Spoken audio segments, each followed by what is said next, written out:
আমি আমার প্রথম ঘটনাটি বলা শুরু করছি। ঘটনার শুরুতে বলতে চাই, আমি যখন ক্লাস 3-তে পড়ি তখন আমাদের স্কুলে একটা প্রথা ছিল যে আমাদের ক্লাস প্লে থেকে 5 পর্যন্ত প্রথম আলো যে পত্রিকা আছে ওই পত্রিকায় প্রত্যেক বছরে একবার আমাদের স্কুলে কেউ কবিতা লিখতো, কেউ গল্প লিখতো, কেউ ছবি আঁকতো। তো ওইটাই পত্রিকায় পাবলিশড হতো বছরে একবার। আমাদের স্কুল থেকে একটা পাতা থাকতো, ওই পাতায় আমাদের স্কুলের সবার ওই ছবি কবিতাগুলো থাকতো। তো আমি ক্লাস 3-তে একটা গল্প লিখি, যেটা হচ্ছে কাল্পনিক ভৌতিক গল্প, যেটা পুরোটা হচ্ছে আমার মন গড়া গল্প। আমি ভিজুয়ালাইজেশন করে সেই গল্পটা আমি লিখতে থাকি। তো তখন থেকে আমার গল্প লেখা শুরু হয়। আমি টুকটাক গল্প লিখতাম, কবিতা লিখতাম। তো ওই গল্পটা আমি ভিজুয়ালাইজেশন করে 3 বন্ধুকে নিয়ে আর কি ওই গল্পটা আমি ক্রিয়েশন করেছিলাম, যেখানে ছিল 3 বন্ধু মিলে এক জায়গায় ঘুরতে যায়। 3 বন্ধুর ভিতরে একজন বন্ধু ছিল যে একটু ভৌতিক বিষয়ে রিসার্চ করতে ভালোবাসতো, ঠিক আছে, এই বিষয়গুলো নিয়ে একটু ঘাটাঘাটি করতে পছন্দ করত। তো সে কি করলো, যখন একটা গ্রামে ঘুরতে যাওয়ার পর একটা লোকজনকে জিজ্ঞেস করে যে এখানে আশেপাশে ভৌতিক কোনো বাড়ি বা কোনো প্লেস আছে কিনা যেখানে এরকম ঘটনা ঘটে। তো ওই বন্ধু তখন লোকজনকে জিজ্ঞেস করার পরে লোকজন তাকে বলে যে এই বাসায় এমন একটা ঘটনা ঘটছে। আচ্ছা, তখন ওই 3 বন্ধু মিলে প্ল্যান করে ওই বাসায় যাবে। এর ভিতরে 2 বন্ধু প্রথমে একটু অনিচ্ছুক ছিল, এরপরে ওই বন্ধুটা অনেক ফোর্স করে তাকে নিয়ে যায়। ওই 3 বন্ধু মিলে প্ল্যান করে যে যাবে। আচ্ছা ঠিক আছে, তারপর ওই বাসায় যায়। যাওয়ার পরে তারা দিনের বেলায় যাওয়ার পরে আসলে ওরকম কোনো কিছু দেখে না। তখন তারা প্ল্যান করে যে রাতের বেলায় আবার আসবে। তো তারা যে হোটেলে উঠেছিল ওই হোটেলটা প্রায় ওই বাড়ি থেকে 1 থেকে 1.5 কিলো এরকম একটা ডিস্টেন্সে ছিল। তো তারা রাতের বেলায় আসার পরে ওই বাসায় ঢোকার পরে আসলে ওইরকম কোনো কিছু পায় না। তো তারা একটা চিন্তা করে যে একটা গেম খেলবে, যে গেমের মাধ্যমে ওই যে ভূত বা জিন আমরা যেটা বলি ওইটাকে ডাকবে। আচ্ছা, ডাকার পরে দেন ওরা সব কিছু রেডি করার পরে সূরা কালাম টালাম পরে যা যা দরকার ওগুলো সব কিছু করার পরে তারা ওই যে ভূত বা জিন যেটাকে বলেন ওইটাকে আনতে তারা সফল হয়। ঠিক আছে, আনার পরে ও বলতেছে যে তুই আমাকে কেন ডাকছিস। তখন ওই বন্ধু 3 জন মিলে তাকে কোয়েশ্চেন করা শুরু করে।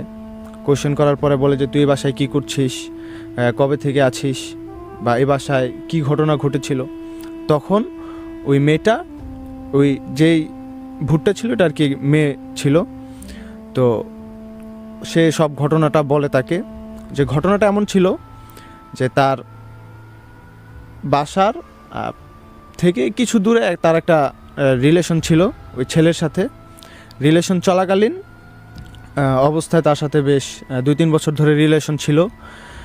তারপরে হঠাৎ ওই ছেলের সাথে একটু প্রবলেম হয়, মেয়েটা গর্ভবতী ছিল।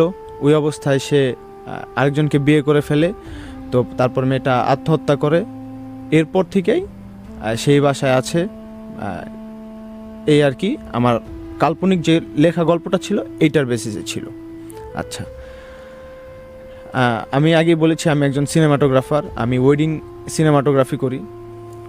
এখন আমার সাথে যে ঘটনা ঘটেছিল যেটা বললাম এটার সাথে মিল আছে।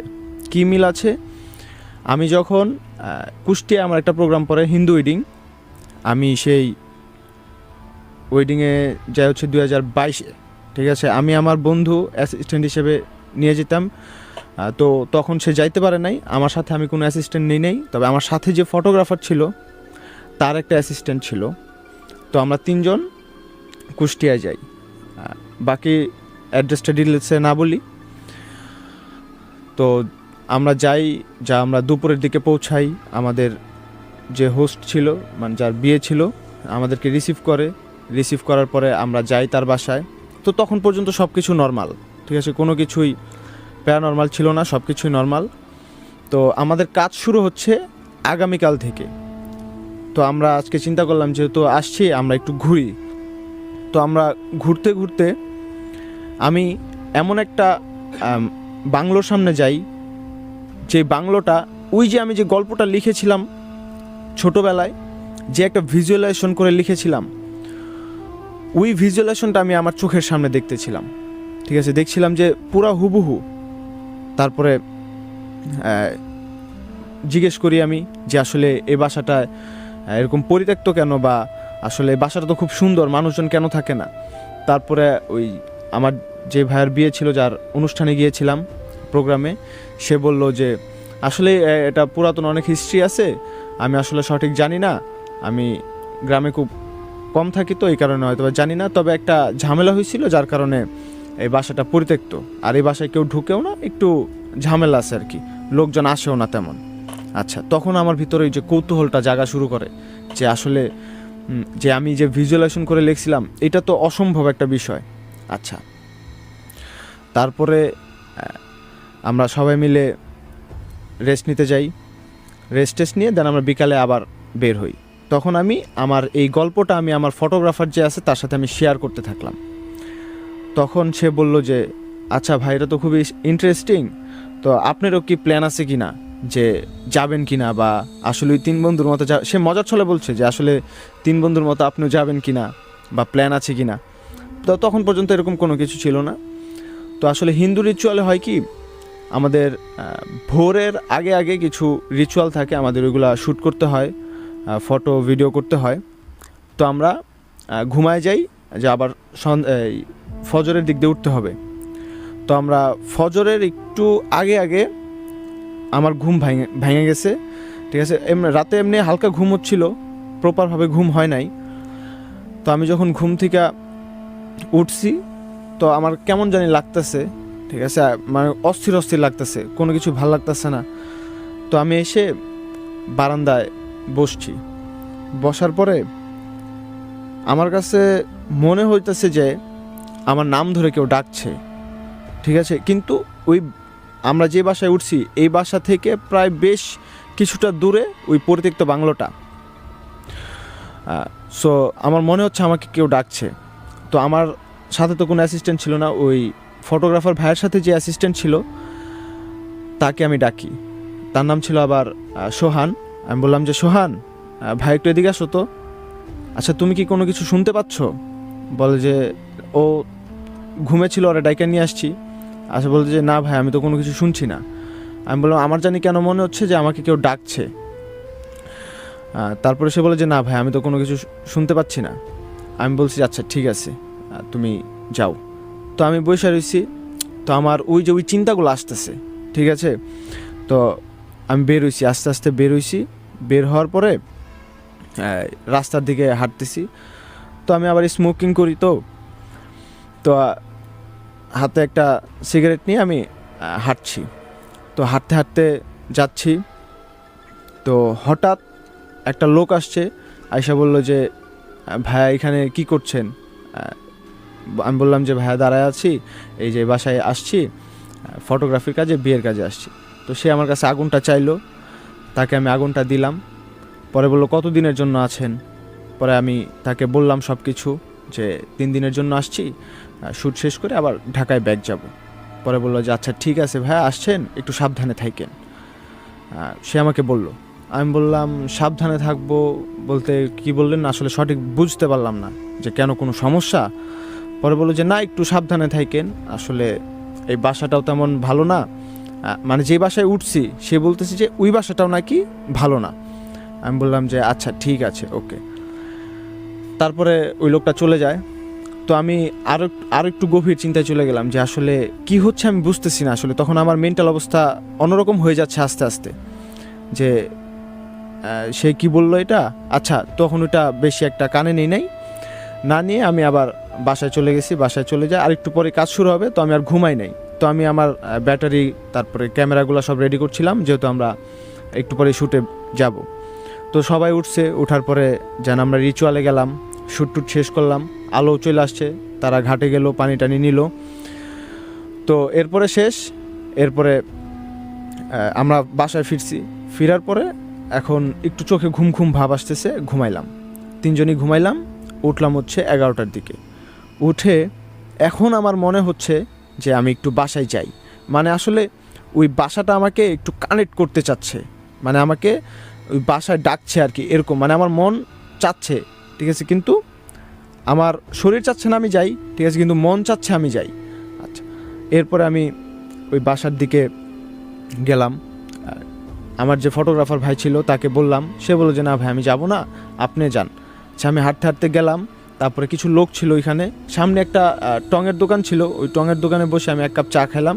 খাওয়ার পরে লোকেকে জিজ্ঞেস করলাম যে আসলে ভাই এই বাসাটা যে অনেক দিন ধরে পরিত্যক্ত, আসলে কাহিনীটা কি হয়েছে। তারপর সে বলল যে ভাই এই বাসায় একটা মর্মান্তিক ঘটনা ঘটেছিল, যার কারণে মেয়েটা আত্মহত্যা করে, ওই থেকে আর কি এই বাসাটা খুবই পরিত্যক্ত, এই বাসায় যদি কেউ যায় ওই খারাপ আসর টাসর পরে আর কি। তো এটা শুনে আমার কাছে খুব মানে ভয়টয় কিছু লাগে না আসলে এরকম। তো আমিও চিন্তা করলাম যে আসলে যাই, দেখি কি অবস্থা।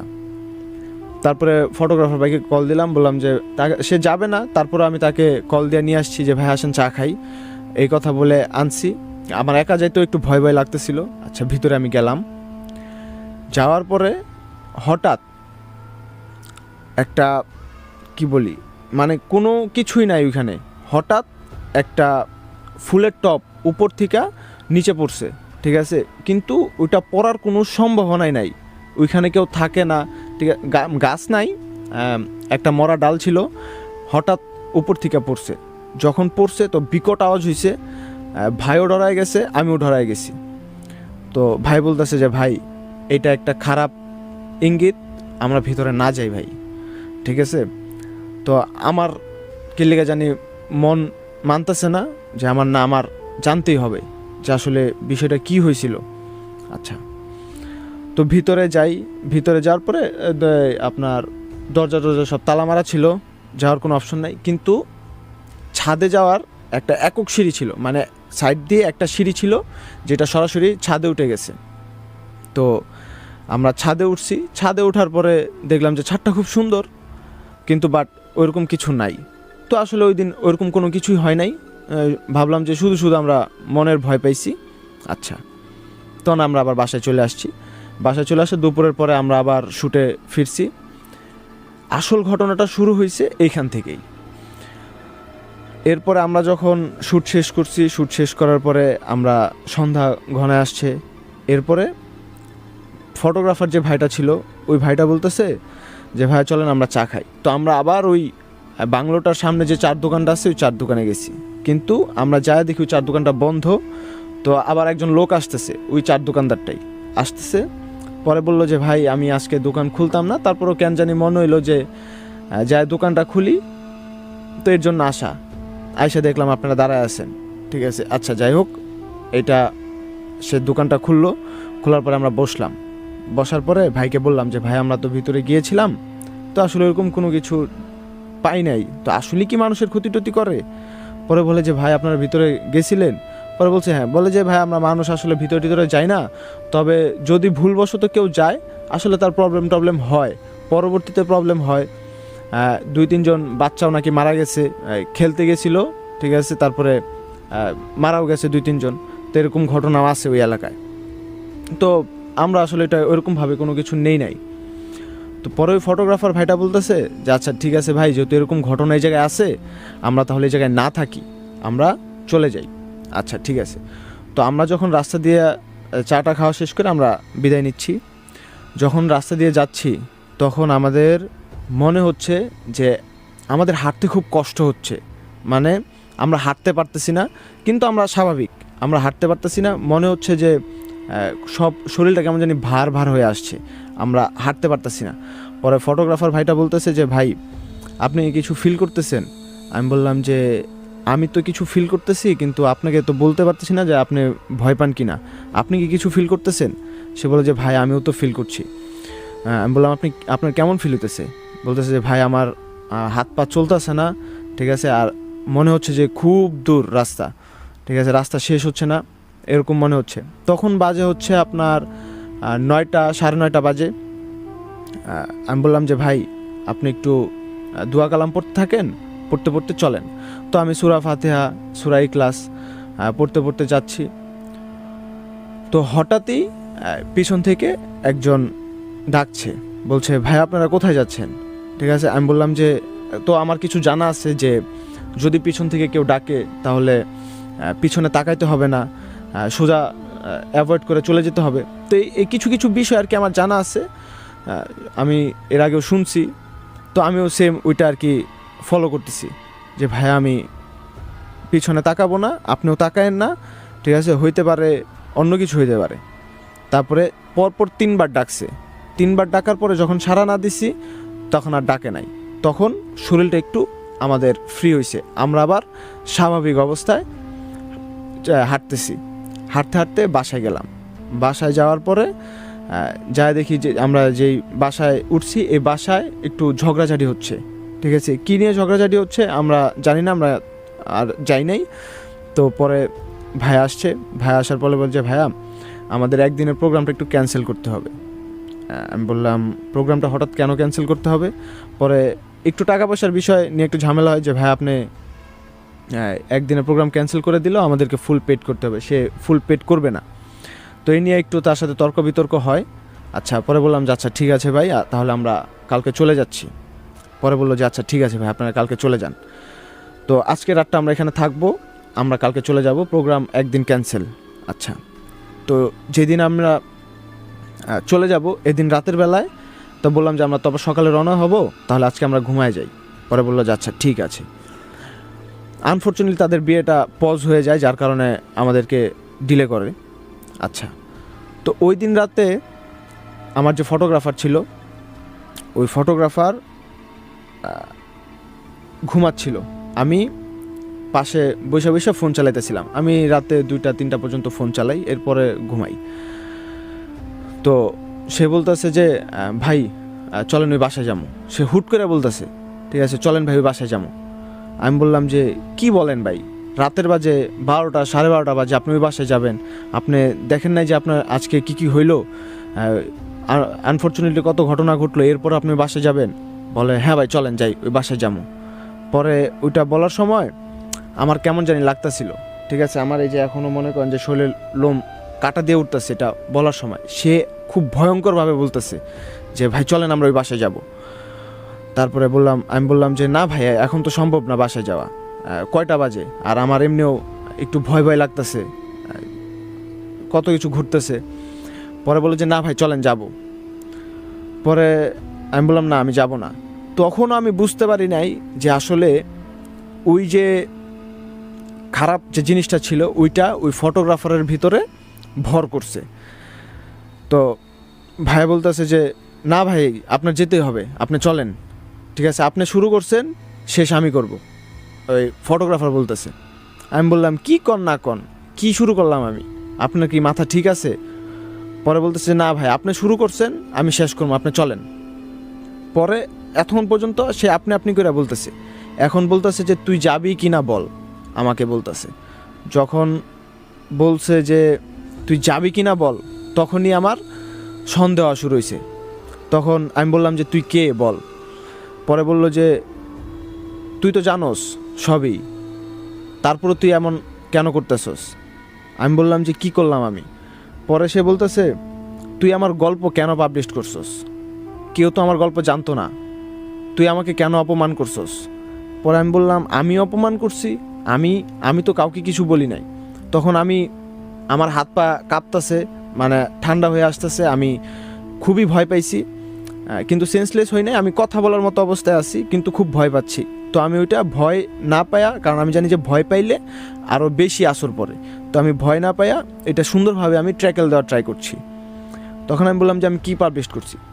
পরে হইলো যে আমি ওই যে ছোটোবেলায় যে কাল্পনিক গল্পটা লিখছিলাম, এই গল্পটা তার সাথে মিল, আমি কাল্পনিক যে চরিত্রের নাম দিয়েছিলাম ওই গল্প আর এই গল্প একদম সেম। ওই গল্প আমি কেন পাবলিশ করছি, এই কারণে সে আমার অপেক্ষায় ছিল যে আমি কবে এখানে আসব। তো আমি যখন আসছি তখন সে আমাকে ধরছে। এখন তাকে আমি বললাম যে আসলে ওই গল্পের পিছনে আমার কোনো হাত নাই, ওইটা পুরোপুরি হচ্ছে কাল্পনিক গল্প, আমি কারো কাছ থেকে শুনি নাই বা কোনো কিছু করি নাই, ওইটা পুরো আমার ইমেজিনেশন ভিজুয়ালাইজেশন থেকে আমার ওইটা ক্রিয়েট করা, তো ওইখানে আমার কোনো হাত নাই।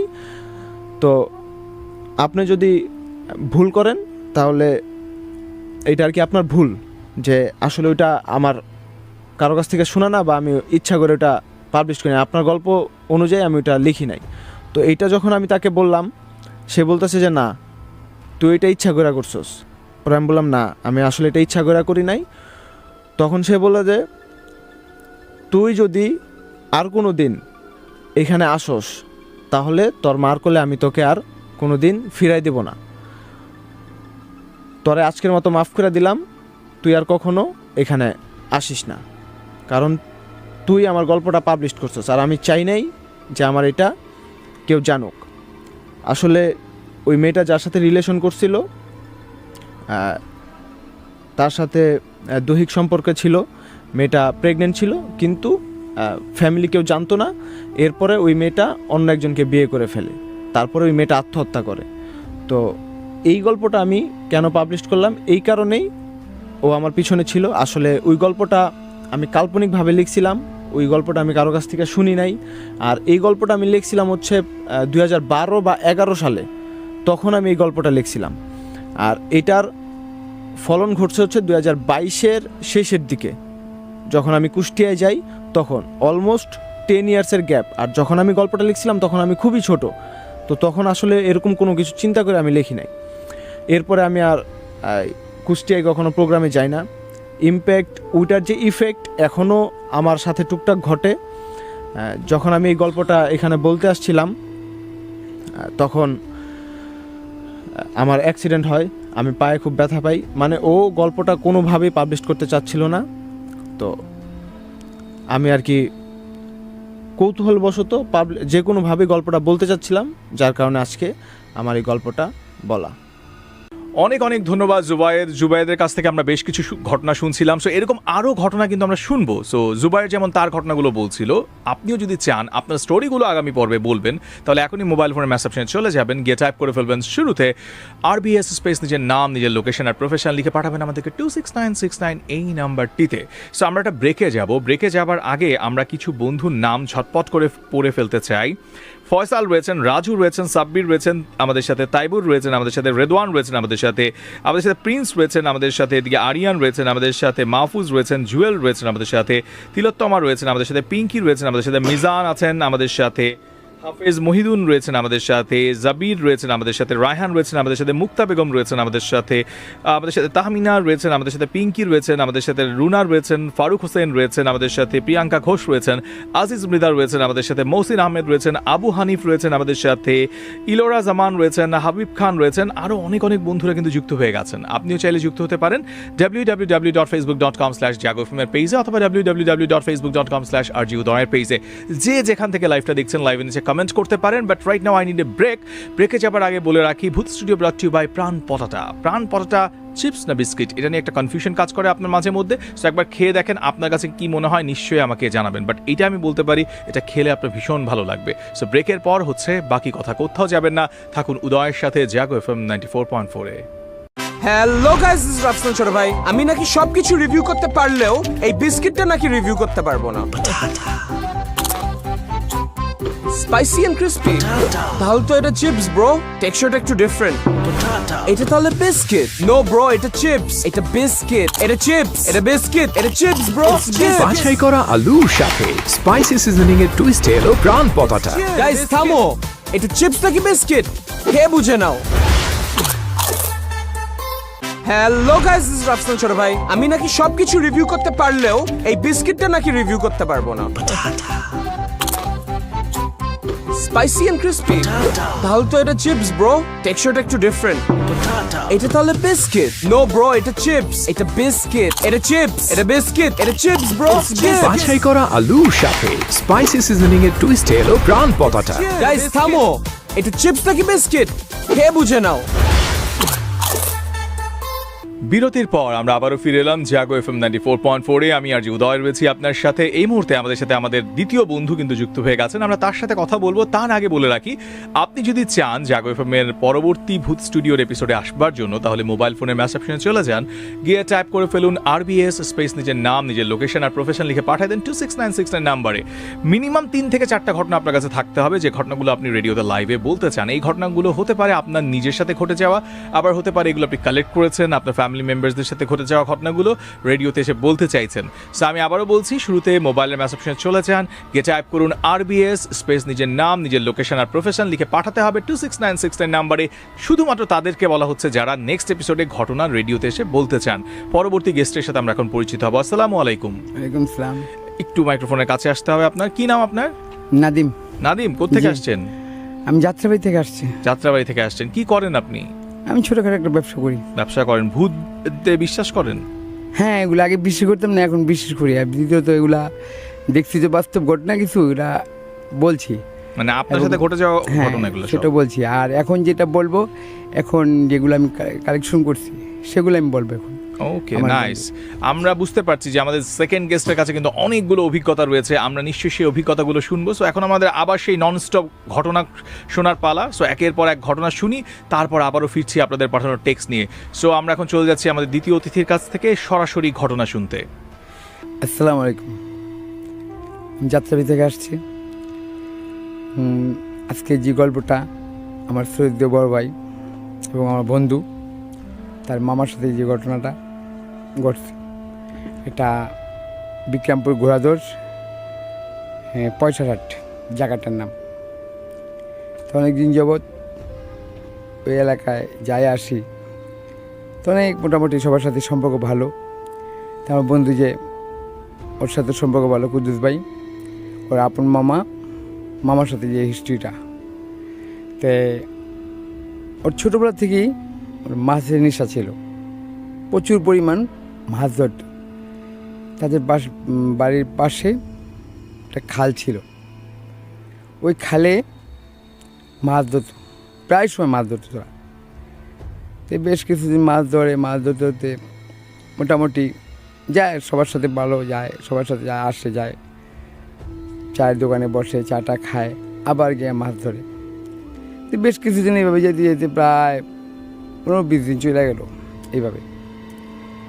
আমার কোনো সমস্যা ছিল না, যে 15-20 দিন যেতেছে কোনো সমস্যা ছিল না। তো হঠাৎ করে সেদিন বাসার থেকে টাইম হবে কখন, মাগরিব পরে গেল, মাছটা ধরা মোটামুটি ধরছে। তারপরে হঠাৎ করে মনে পড়লো যে আজকে মাছ ধরলাম, এত পরিমাণ কম, ভাল লাগলো না। মাছটা যে ধরলাম ভাল লাগলো না, যে কি বুঝি না কিছু, হুতাশ করতেছে তার মামা। তো সে কী করলো, মাছ ধরেনি, মনটা খারাপ, চলে গেল। বাসায় চলে যাওয়ার পর এর পরের দিন আবার গেছে,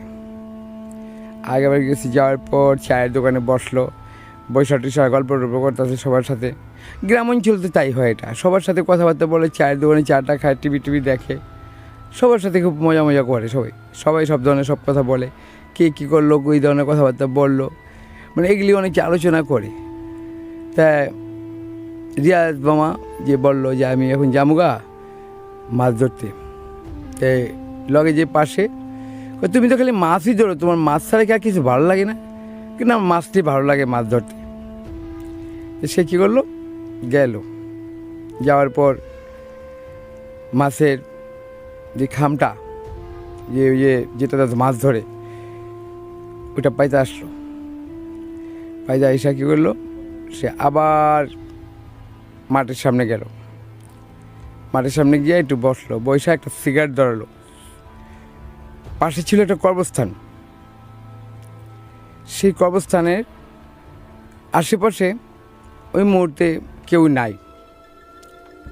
তাই কী করলো, হঠাৎ করে আবার দিয়ে আসলো, যা আবার একটু ঘুরে আসি, দেখি মাছের কী পরিস্থিতি, কী হালচাল।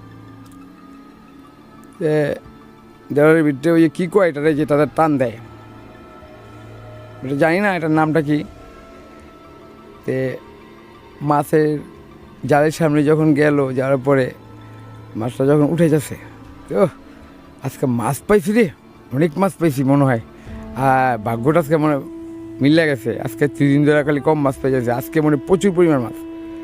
কিন্তু মাছের ঝালের ভিতরে লড়াচড়া করতেছি প্রচুর পরিমাণ, হ্যাঁ প্রচুর পরিমাণ লড়াচড়া করতেছি, মাছ দেখতেছি না।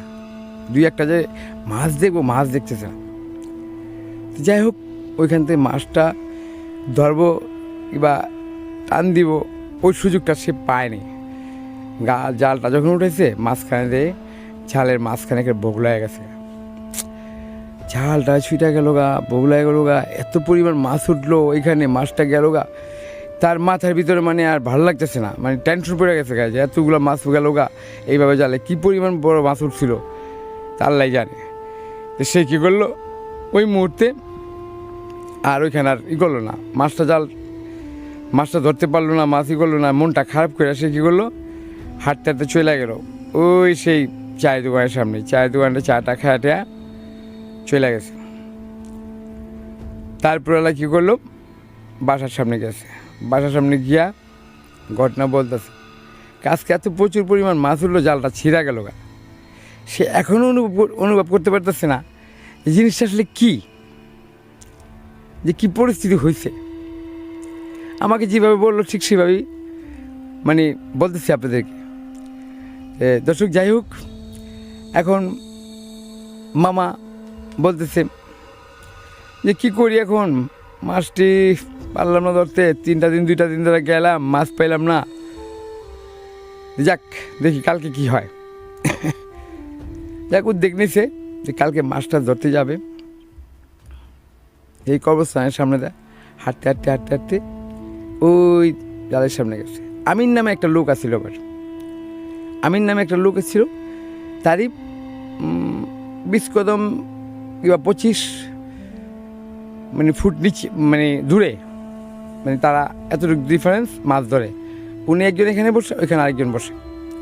তো আমির ভাই বলতেছে, কিরে রিয়াজ মাছ ধরতে গেছিলি? আমি তো 2-3 দিন আসিনি এখানে। হ্যাঁ জানি তুমি 2 দিন আসোনি, আমি তো 2 দিন গেলাম, মাছ তেমন একটা পাইনি। তো গতকালকে একটা পাইছিলাম মাছ, জাল গেছে ছিঁড়া, তো মাছটা ধরতে পারলাম না। মাথার ভিতরে মানে এই জিনিসটা নাই যে তার যে আসলে কী জিনিসটা ঘটতেছে তার সাথে, সে এখন অনুভব করতে পারতেছে না। তা আমিরের সাথে কথাবার্তা বইলা সে চলে গেল। চলে যাওয়ার পরে কবরস্থানটা পার হয়েছে, পিছনতে মনে হইতেছে যে তারা কেউ যেন ধাক্কা দিতেছে। ওই যে মাছের নেশা, মানে মাছের এখানে যাবে সে, ধাক্কা দিতেছে, সে বুঝতেছে না যে কী। তো পিছনে তাকায় দেখলো যে কেউই নাই। আবার যখন সে সামনে হাঁটে, হাঁটার সাথে সাথে পিছনে তো শব্দ হইতেছে হাঁটার। তো ও মামা আসলে এবার শক্তিশালী ছিল, কোমরে কাঁধের ভিতরে সবসময় একটা গামছা থাকতো। রিয়াজ মামা গামছা থাকতো, গামছার পরে সে কী করলো, মোটামুটি কিছু জানতো, আবার এমনি সূরা কালাম জানতো, অনেক কিছু জানতো। যে এই জিনিসটা যখনই করছে তাই সে অনুভব করতে পারছে যে আমার কেউই একটা ধাক্কা দিছে কিংবা কেউ আসর পড়তেছে। সে আবার কী করে 2.5 পেজ দিয়া কোমরটার ভিতরে ভান দিল, ভান দিয়া সূরা কালাম টালাম পড়া মানে সামনে যেতেছে। এইভাবে কইরা মোটামুটি তাকে একেবারে 12টা 12:15 দিকে মানে তাকে খালি ঘুরাইতেছে চরকির মতন, মানে যাইতে পারতেছে না ওইখানে। মাছের সামনে যে যাইবো, কবরস্থানটা যে পার হয়ে মানে সে যে গেছে, মানে যতক্ষণ পর্যন্ত কবরস্থানের সামনে ছিল, দোকানের সামনে ছিল, তখন তারে মানে আকর্ষণ করতে পারেনি। কবরস্থানটা যখন পার হয়ে গেছে তখন মাঝামাঝির ভিতরে তাকে চেষ্টা করতেছে মানে তার ক্ষতি করার জন্য। তো মামা শক্তিশালী ছিল, সাহসী ছিল, সে কী করলো, গামছাটা কোমরের ভিতরে ভান দিয়া কয় ঠিক আছে বুঝতে পারছি। হ্যাঁ আবার কইতাছে, বুঝতে পারছি তুমি যেই সিস্টেমের লোক, আমি এই সিস্টেমের আমিও লোক। ঠিক আছে তুমি আসো, দেখি তুমি কতটুকু শয়তানি করতে পারো। মামা আবার এই কথা বলতেছে। করতে করতে 4-5টা কাইক দিছে, পরে হেরে দিছে আবার ধাক্কা দেওয়ার বলছো ধাক্কা দিলা পিছন থেকে, তো তুমি তো মোকাবেলার লোক না, যে তুমি আমার সাথে লড়াই করবার মোকাবেলা করবা সেই লোক না। তো কী করলো, ছায়ার মতন সামনে দেয় কী করলো, তাকে অ্যাটাক করলো। ওই জিতু থাকছিল মনের ভিতরে, তাই মনে করেন তার সাথে অনেকক্ষণ মতো লড়াই করতেছে।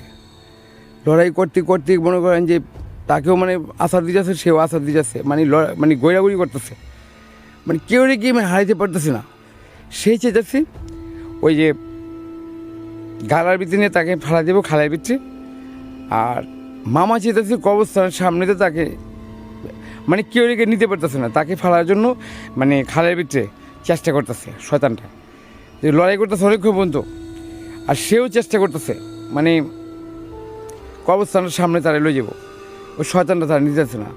লড়াই করতে করতে মনে করেন যে অনেক অরণ্য গেছে, তারপরেও মানে করতেছে না, মানে হাল হারাইতেছে না, হাল ছাড়ায়নি সে। তো না, আমি যদি এখন হাল ছেড়ে দিই তাহলে আমার সে মেরে ফেলেব, সেও হাল ছাড়েনি। তো যাই হোক, আবার সুরাটরা করে আবার লড়াই করতেছে অনেকক্ষণ পর্যন্ত। লড়াই করতে করতে করতে সে এমন পরিস্থিতি হয়েছে, মানে সকাল ফজরের আজান দিব এমন পরিস্থিতি হয়ে গেছে, পর্যন্ত রাত জাগে সে।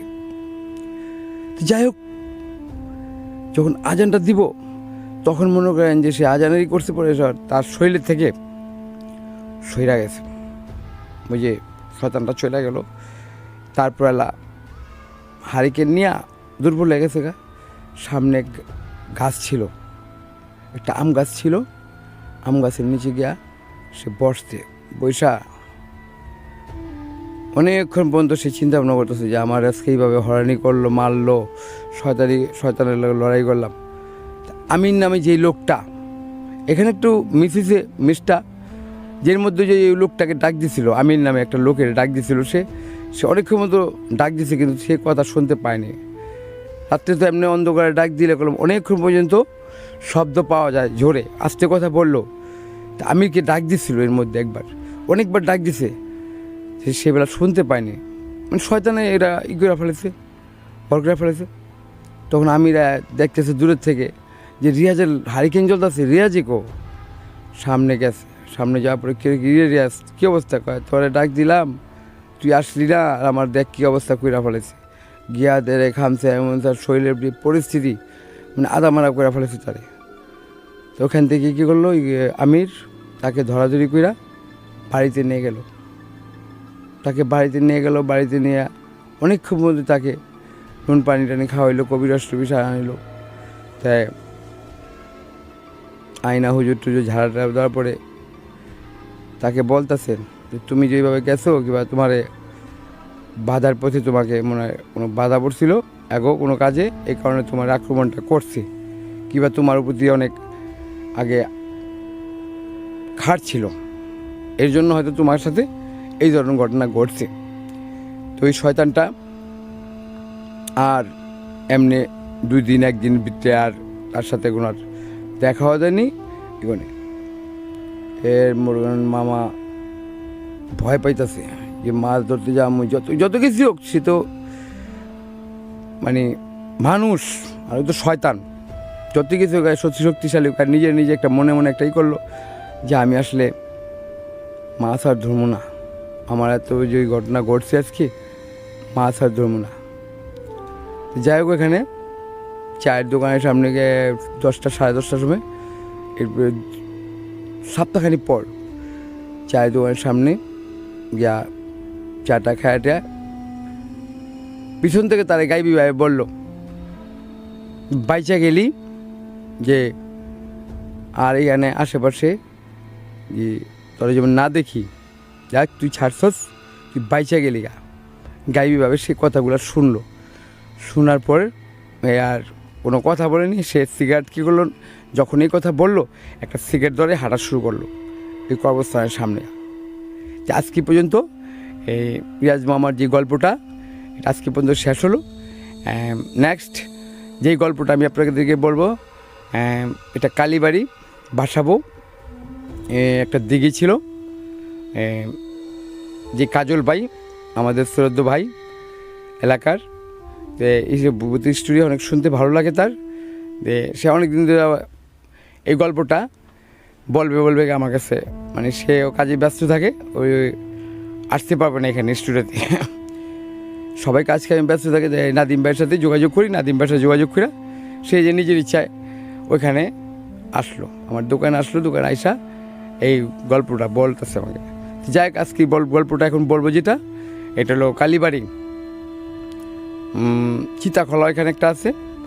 চিতাখলাটা হলো আপনার দিঘির পাড়, বিশাল বড়, প্রায় 3 বিঘা 4 বিঘার ভিতরে। এই দিঘির পাড়ে হাঁটু পর্যন্ত পানি, এই দিঘির পাড়টা হাঁটু পর্যন্ত পানি। ওই পানিটার ভিতরে গিয়ে মনে করেন অনেকে এখানে যায়, মাছ টাছ আসে, অনেক সময় মাছ আসে না। বললো যে হঠাৎ করে একদিন স্বপ্ন দেখাইলো দিঘির পাড়ে তুমি আর এটা গভীর করবা, 70 ফিট 80 ফিট নিচে তুমি এটা গভীর করবা, স্বপ্ন দেখাইলো। তাই কী করলো, পানি পুরা হিঁচা লোক দিয়া মাটি কাটলো, মাটি কাটিয়ে এটা বিভিন্ন জায়গায় মাটি বিক্রি করলো, মাটি বিক্রি করে মোটামুটি 12 টাকায় পাইছে ওখান থেকে। এই দিঘির পাড় যেখানকার পরিচালনা করে এবং পরিচালনা যারা যুক্ত যারা আছে এখানে কর্মকর্তা, তুই দিঘির পাড়ে মোটামুটি অনেক বড় এটা। তুই কালীবাড়ির সামনে চিতাখলা যেটা, ওই চিতাখলার সামনে তো অনেকে ভয়ে যায় না, কয় এখানে গেলে কোন সময় কোন আচর দেয়। আর যেই 6-7 জন তারা বন্ধুবান্ধব ছিল, ওরা খুব সাহসী। এই কাজল ভাই যে সাহসী ছিল, আর ওইখানে 7টা বন্ধুবান্ধব, তারা সবসময় যে জায়গায় যাইতো, 7 বন্ধুবান্ধব মিলে এরা খুব হাসি খুশি থাকতো, খুব মজা করতো এরা যেখানে যেটা যাইতো, আর খুব আনন্দ সহকারে সব কিছু মাইনা নিত। কোনো কিছু যদি হইতো কিংবা কোনো কিছু দুর্ঘটনা ঘটলে কিংবা সুখ দুঃখে সবসময় 7 জন এরাই করতো। 7 জনের ভিতরে 5 জন মারা গেছে, 2 জন এখনও জীবিত আছে, ওই কাজল ভাই আর লুৎফুর ভাই। তো এই পাশে আবার ছিল একটা বট গাছ ওই চিতাখলার সামনে। তো শয়তানে ডাক দিছে, ওই 7 জনের ভিতরে মনে করেন 7 জনই ডাকতেছে, চল আমরা আজকে বট গাছে যাবো, বট গাছে গিয়ে ওইখানে গিয়ে মুড়ি খামু, সিগারেট টিকেট যাটা লাগে সবই খামু। তাই পানি খামু কেমনে, পানি গ্লানে গুলো যাবো। তখন তারা তো ছিল না, ওই বোতলের যুগ ছিল না তেমন একটা, করতো না তারা। এই যে ওই এলাকায় পানি টানি খাইবো, এটা গল্প টল্প তারা করবো। গাছের ভিতরে গিয়া শয়তানে ডাক দিছে যেমন, তারা কী করলো, 6 জনে মিল্লা গাছের ভিতরে উঠলো, মোটামুটি অর্ধেক গাছের ভিতরে উঠছে। উঠার পর লুৎফুর যে ছেলেটা, ও উঠতে পারতেছে না, ও গাছের ভিতরে উঠে, আর মনে হইতেছে কি ওর টাইম না কে জানে নামায় ফেলাইতেছে পায়ে ধরা। তো 6 জনে মিলা কইতেছে লুৎফুর কই, আমরা 6 জন উঠলাম, লুৎফুর কই। তো ওইখান থেকে পিছন থেকে তারা আদামারা কইরা ফেলাইছে, ওই যে লুৎফুরে একা পায়ে গেছে। ওই শয়তান চিতাকলার সামনে সবসময় থাকে, খুব খারাপ। সেই লুৎফুর কইতাছে, কয় আমি তো পারতেছি না উঠতে, তা আমি চেষ্টা করতেছি, তবে সহযোগিতা যদি পাই তাহলে হয়তো আমি উঠতে পারবো। কী কস বেটা তোর সহযোগিতা করবো না, আমরা 6 জন আছি বেটা, কী কস থাকো তোর উঠাইতে পারবো না। তো 6 জনে মিলে কী করলো, গাছের সামনে গেল, আবার নিচে, মোটামুটি অর্ধেকে গাছে উঠতে পারে, আর সামনে গেছে একজনের হাত ধর। তো 6 জনের শক্তি দিয়ে মনে করেন তারা উঠাইতে পারতেছে না। আর এই শক্তিটা যখন উঠাতে যায়, ওই লুৎফুরে নামায় ফেলায়। অনেক বন্ধু 6 জনে মিলে চেষ্টা করলো, না এটা তো অন্য কিছু দেখতেছি। বট গাছের ভিতরে যখন এই পরিস্থিতি, তখন বেলা বাজে প্রায় 2টা, সোয়া 2টা। অনেক চেষ্টা করতেছে, পারতেছে না, লুৎফুরে উড়াইবো, বন্ধুরে উড়াইবো। যাই হোক, কী করলো, 6 জনে মিলে কী করলো, না যেহেতু একসাথে আসছি একসাথেই যামু, আর মরলে একসাথেই মরমু। এটা বললো। সাইফুল নামে একটা লোক ছিল, তার বাড়ি ছিল সৈয়দপুর। ওই লোকে বলতেছে, কয় মরলে একসাথে মরমু আর বাঁচলে একসাথে বাঁচবো। লুৎফুরকে নিয়ে যাব, যেমনি হোক লুৎফুরে এখান থেকে লয়ে যাবো উদ্ধার করে। তার অনুভব করতে পারতেছে না যে আসলে জিনিসটা কী হইতাছে, কিন্তু একজন ছিল কাজল, যে সে অনুভব করতে পারতেছে এখানে বট গাছটা আবার চিতাকলার সামনে নিশ্চয়ই খারাপ কিছু করতেছে, আমাদের সাথে খারাপ কিছু হইতাছে। ওই কাজল যে কাজল ভাই সে বুঝতেছে। যাই হোক, 6 জনে মিল্লা কী করলো, গাছের থেকে নামলো, নাইমা কী করলো, তারা ঘেরাও করছে, ওই যে সুন্দর মতন ঘেরাও করে তাকে ধরছে লুৎফুর ভাইকে। লুৎফুরকে ধইরা বললো, তোর কী পরিস্থিতি এখন? আমার অবস্থা ভালো না, আমার শরীর দুর্বল লেগেছে গা, আমি অনেক চেষ্টা করতেছি, আমার জানি কে মারতেছে, অনেক পর্যন্ত মারছে। কাল পিঠটা খুলে দেখাইলো শরীরের ভিতরে বন মানুষ যেমন, বান্দর যেমন ওই যে খামছি যায় না, পুরো শরীরটা ঝাঁঝরা করে ফেলেছে তারে, পিঠটারে উপর দিয়া। আর সুন্দর লোক ছিল তো ওই লুৎফুর, মানে দেখা মানে আশ্চর্য ঘটনা হয়ে গেছে, যে মানে তারা দেখে রে কী হইল ওটা ঘটনা, এইভাবে তারা মারলো। হ্যাঁ কী করলো, সবাই দোয়া করলাম, সুরা টুরা পইরা ই করতেছে চিতাকলার সামনে, আবার সামনে চিতাকলার সামনে। তো যাই হোক, আর কষ্ট মষ্ট করে রাখি করলো, ওইখান থেকে লয়ে গেলো। অনেকবার চেষ্টা করতেছে, মানে পারেন, অনেকবার চেষ্টা করছে, নিতে পারতেছে না আর ওই জায়গাটার থেকে। তো কষ্ট মষ্ট করে বাস 6 জনে মিল্লা কী করলো, আর ওইখান থেকে উদ্ধার করলো। নেওয়ার পরে মানে চিতাকলা সাইড 20 ফুট না 25-40 ফুট মনে হয় দূরে গেছে, তার উপরে গিয়ে আবার আছর পড়ে গেছে ওই লুৎফুরের উপরে। প্রায় 2:30 বাজে যেতেছে। ওইখান থেকে তারা চোখ মুখ বড় দেখা, হ্যাঁ একজনের মন্তব্য করতেছে, হ্যাঁ উপরে কি শয়তান বড় করলো না এই করলো, গায়ে লুৎফুর কিছু তোর সমস্যা কি, এই কইতে দেরি। হ্যাঁ একজনটা মাইর শুরু করছে, যেই ব্যক্তি মনে করেন জীবনে কাউকে একটা থাপড় দেয়নি, আর সেই ব্যক্তি মনে করেন 6 জনরে আশ্রয় মারতে মারতে অবস্থা খারাপ করে ফেলাইতেছে। তারা তো বুঝা গেছে গা যে এটা তো লুৎফুরের কাম না, এটা ওই শয়তানের কাম। পরে আলা কী করলো, গেছে জোর করে ধরছে, দইরা কী করলো, গাছের ভিতরে মনে করেন যে পাটের রশ্মি দিয়া মনে করেন বান দিল তারে, না তারপরে রাখতে পারে না দইরা। পাশের বাড়ি একটা লোক ছিল বলা, ওইখানে তাদের কালীবাড়ি হুজুর অনেক বছর ধরে মসজিদে নমাজ টমাজ পড়ায়, ওইখান থেকে নিয়ে আসছে। হুজুরের নাম হইল হাফিজউদ্দিন। হাফিজউদ্দিন বাইকে নিয়ে এখানে, কিছু তোমার সমস্যাটা কি হুজুর জিজ্ঞেস করতেছে। আমি শিবপুর থেকে আসছি, এখানে কেন আসছো? আমি এখানে মাঝে মধ্যে আসি, আমার এখানে বন্ধু থাকে একটা। তোমার বন্ধুও থাকে এখানে? আচ্ছা ঠিক আছে, তোমার বন্ধু থাকে, এখন তুমি ওর উপরে ই করলা কেন? করে আমার ভালো লাগছে, ওর সুন্দর, আমি চাইছিলাম ওকে নিয়ে যেতে। আর যেভাবে কথা বলতেছে ওটা ছিল মেয়ে লোক, মানে খারাস খবিস, ওটা খুবই আরে পছন্দ করছে, আরে নিয়ে যাবো মানে মেরে ফেলেব।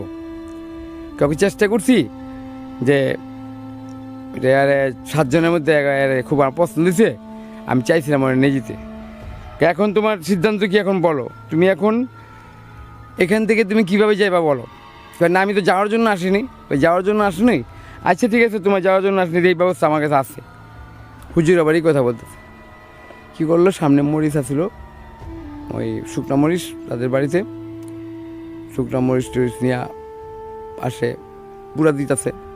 আর সরষার তেল আনলো, আনার পরে প্রায় লোকজন ছিল, প্রায় 150-200 লোক ওইখানে। পরে আলা তাকে দিছে, কয় না না না না, তুমি কি যাইবা এখন? না বিকল্প কোনো ব্যবস্থা কম, না আমি যাবো না, ওই মরিচ পুরা দিছে, গ্যাস হইতেছে, তারপরে কোনো মানে ই করে না, বহুত খারাপ। সরষার তেল পয়রা কী করলো, যখন নাকের ভিতরে একটু দিল আর চোখের ভিতরে যখন দিল, তখন চিখার একটা দিল, তুমি কি এখন যাইবা? আমি যাবো। কোন দিক দিয়ে যাইবা? তার মুখের ভিতরে বেড়ে দিব আমার। কি মুখের ভিতরে বেরিয়েবা? তুমি তো তার শরীরের ভিতরে মিশে গেছো গা, এটা তো তুমি অনেক করছো, তোমার বোতলের ভিতরে। না না না না, এই জিনিসটা করেন না, এই জিনিসটা করেন না, আমি কসম দিলাম আমি আর কখন এই জায়গায় আসবো না। হ্যাঁ আমি আর কসম। ঠিক আছে আমি যাবো এখন। কয় যাইবা গা? আচ্ছা তাহলে খুশি হলাম। মুখের ভিতর দিয়ে মনে করেন সে সিগারেট যেমন ধোঁয়া দিয়ে স্পষ্টভাবে একবার সবাই দেখলো, মুখের ভিতর থেকে বেরোলো ধোঁয়া দিয়ে, একটা ধোঁয়া বেরোলো দেখলো। হ্যাঁ, তখন আলা দিছে একটা দৌড় দিয়া মনে করেন যে সে হার্ট ফিলে সাথে সাথে পড়ে গেল। 3 ঘন্টা না 2.5 ঘন্টা পর সে সুস্থ হইল। এই আজকে দ্বিতীয় ঘটনা, এটা কালীবাড়ি বাসাবো, এটা খুবই মারাত্মক জায়গা। এই ঘটনাটা আজকে বললাম, ভালো লাগলে বলবেন, ভুল যদি হয়ে থাকে ক্ষমা দৃষ্টিতে দেখবেন। আমি তৃতীয় এটা বলবো হিস্ট্রিটা। এটা আমার ভাই, চাচাতো ভাই, এই আমাদের বাড়িতে তো অনেক দিন যাবৎ সে যাই, এই ঘটনাটা আমি জানতাম না। তে আমি ছিলাম বাংলাদেশের বাইরে ছিলাম, সৌদিতে ছিলাম, তখন তার সাথে এই ঘটনাটা ঘটছে। 96-97 সালের ঘটনাটা। তে আমাদের বাড়ি পুরানা বাড়ি, তো ওই আশেপাশে এমন পুরানো বাড়ি নাই, আমাদের বাড়িটাই দোতলা বিল্ডিং, ওই সামনে দেওয়া খোলামেলা, আর এল সিস্টেম বাড়িটা আমাদের। আর কোনো ফ্ল্যাট সিস্টেম নাই ওইখানে, আশেপাশে কোনো ফ্ল্যাটও ছিল না তখন। এত যেমন এখন ডিজিটালে যে এত বাড়ি ঘর করে, তেমন বাড়িঘরও ছিল না ওই সেটটা। তো চাচাতো ভাই অনেক সুন্দর, তো ফর্সা, নাম তার মুন্না। আর তার ছোটো ভাই একটা আছে, এখন বর্তমানে আমেরিকাতে। তো ছোটো ভাইটা খুব রসিক। আর মুন্না যে মানে কারোর সাথে তেমন একটা কথা বলে না, 10টা কথা বললে হয়তো মুন্না একটা কথা বলে। মুন্না অনেক দিন যাবৎ ওই আমাদের বাড়িতে একটা পিছনে জাম গাছ আছে একটা, আর কড়ি গাছ আছে একটা। জাম গাছটা অনেক খারাপ, আমরা ছোটোবেলা জানছি, শুনছি, কিন্তু দেখিনি কখন আমি, কিন্তু শুনছি যে খারাপ জায়গাটা। তো আমার চাচা তো ব্যাপার ওইখান দিয়ে আসা যাওয়া করে, প্রতিদিন আসা যাওয়া করে, যাতায়াত করতেছে, বেশ কিছুদিন যারা যাতায়াত করতেছে। হঠাৎ করে ধাক্কা দিল, কে যাবে পিছন থেকে, তো ধাক্কা দিল। তো বাপসে মাঝে মধ্যে এবার একটা বন্ধু আছে, এই বন্ধুরা এবার দুষ্টাইম করে ওর সাথে, মুন্নার সাথে। তো মনে করে হ্যাঁ করলো, পিছনে নাই, সে কিছু নাথিং, এটা কোনো ব্যাপার না রে, কী হলো 2 টাকা ওই করছে। মনের ভিতরে এর একটা আসলো, তো মুন্না কী করলো, বাথরুমের সামনে দিয়া আসতেছে, আসতেছে, আয়সা বলতেছে, মা খিদা লাগছে, খাই দেবো কিছু, কি খাইবা? তা আমার চাচি আবার খুব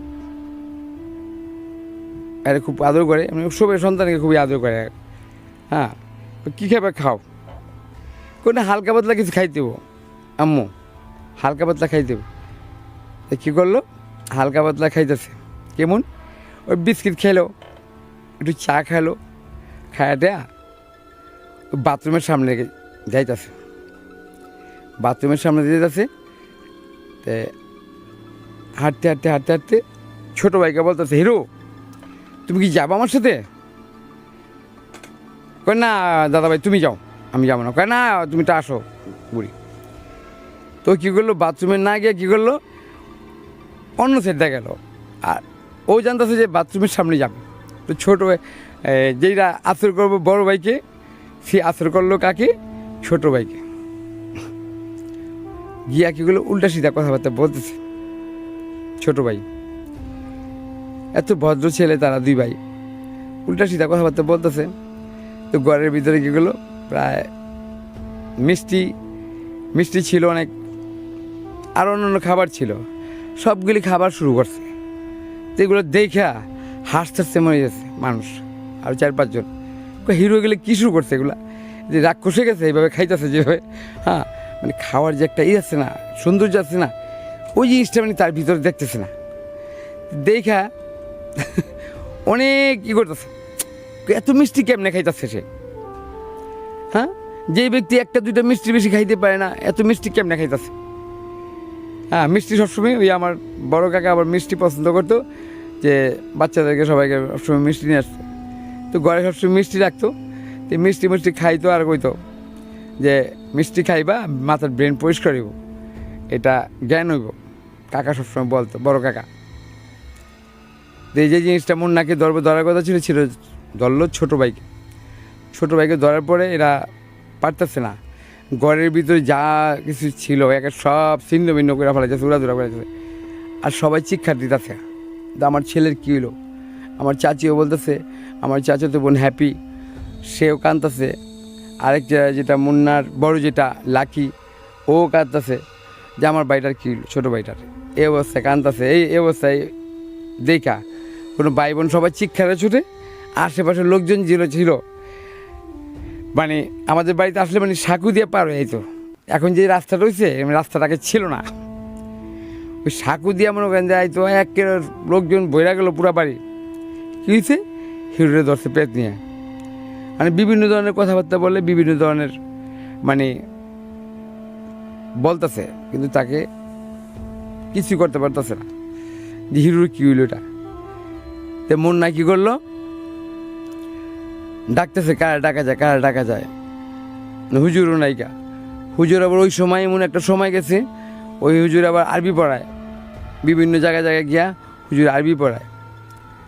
যাক, হুজুরও পাইল না, তে খলিপা নামে একটা লোক ছিল, ওই খলিপাকে ডাইকা নিয়ে আসলো আইনা, এরা যার প্রকার দিল, পরে একটু থামার পর কিছুক্ষণ পরে আবার চিল্লানিতে উঠলো, এমনভাবে চিল্লানি যাচ্ছে, সে তো একটা ছেলে, মানে মেয়ের কণ্ঠে এমনভাবে কথাবার্তা বলতেছে, মানে আর কোনো পারতেছে না, মানে সব খুব বিশৃঙ্খল করতেছে। বয়স হচ্ছে মনে করেন যে সবাই আতঙ্ক হয়ে গেছে, হ্যাঁ ধরে রাখতে পারতেছে না। এই হিরো কী করলো, হ্যাঁ আবার কী করলো, শিকলিয়া এই হাতের ভিতরে ধরলো, হাতে ধরে আপনি ভান দিল, হ্যাঁ আমার ছাড়, তোকে কেউ বাঁচতে দেবো না, কাউকে বাঁচতে দেবো না। এই ছোটো ভাইয়ের সিনপার দেখা মুন্না অনেক কষ্ট হয়ে যাচ্ছে, কান্না পাইতেছে, সবাই কান্নাকাটা করতেছে যে ভাইটার কী হইলো, ভাইটার কী অবস্থা, কী করা যায়, লোকজন পাইতেছে না, কারে কী করবো না। যাই হোক, আল্লাহর হুকুম, একজন মমিন নামে একটা লোক ছিল আমার কাকার বন্ধু, ওই আবার হাফিজি পাস ছিল, হ্যাঁ বাড়ি তার ছিল মমিন সিং, ও এসে কী করলো, ওরা ধরলো, অনেক কিছু জানতো মমিন কাকা। পরে আল্লাহ, তুমি কে তুমি এমন করতেছো? আমি আসছি, আমি এই জায়গায় থাকি অনেক দিন ধরে, হ্যাঁ আমার কাজে ডিস্টার্ব করছে। কে তোমার ডিস্টার্ব করছে কাজের ভিতরে? হ্যাঁ ডিস্টার্ব করছে। কী ডিস্টার্ব করছে তোমারে? আমরা যাইতাছি, আমাদের সামনে দেখা পড়ে গেছে। কেন করলো এরা? তারা 3-4 দিন এমন বাধা দিচ্ছে আমাদেরকে। আচ্ছা ঠিক আছে, তুমি বাধা দিব না, তুমি এখান থেকে চলে যাও, চলে গেলে তুমি হ্যাঁ মুক্তি পাবো, আর তুমিও শান্তিতে যাও গা। না আমি এত সহজে যাবো না। তুমি এত সহজে যাইবা না, তাহলে তোমার তো বিকল্প ব্যবস্থা করতে হবে। কী করবি তুই? কিচ্ছু করতে পারবি না। আচ্ছা কি করতে পারবি না? পরে যাই হোক, অনেক বন্ধু তারে চেষ্টা করলে যাইতেছে না। পরে যখন মনে করেন তার কায়াঙ্গুলি ধরে যখন চিবি দিল আর সুরা পড়লো, তখন চিৎকারে চড়ে বললো যে আমি জামুগা, হ্যাঁ আমার একটা সুযোগ দে।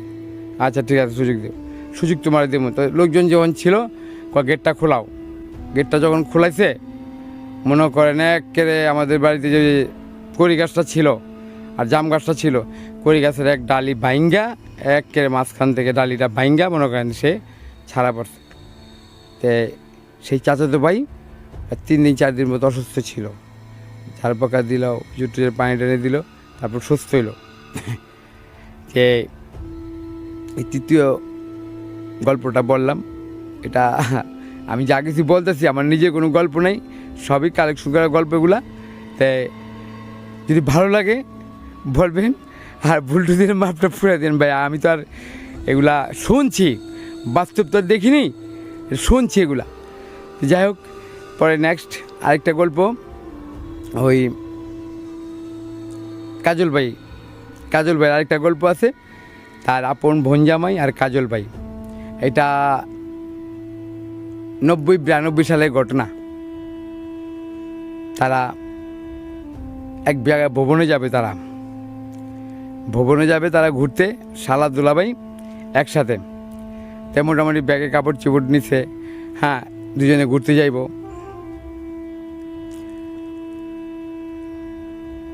ও চল কাজল, আমরা একটু হালকা পাতলা কিছু খায় নিই, যেহেতু যাবো আজকে ঘুরতে, ও চল কিছু খায় নিই। পরে গেল, গ্রাম অঞ্চল বুঝেন না, চাটা খাইলো, কেক খাইলো, খায়টা শালা দুলাভাই খুব ফ্রি ছিল তেমনি, দুজনে খুব খুব রসিক। শালা দুলাভাই সিগারেট খায়া কথাবার্তা কয়া বাস ওইখান থেকে দুজনে বিদায় নিতেছে।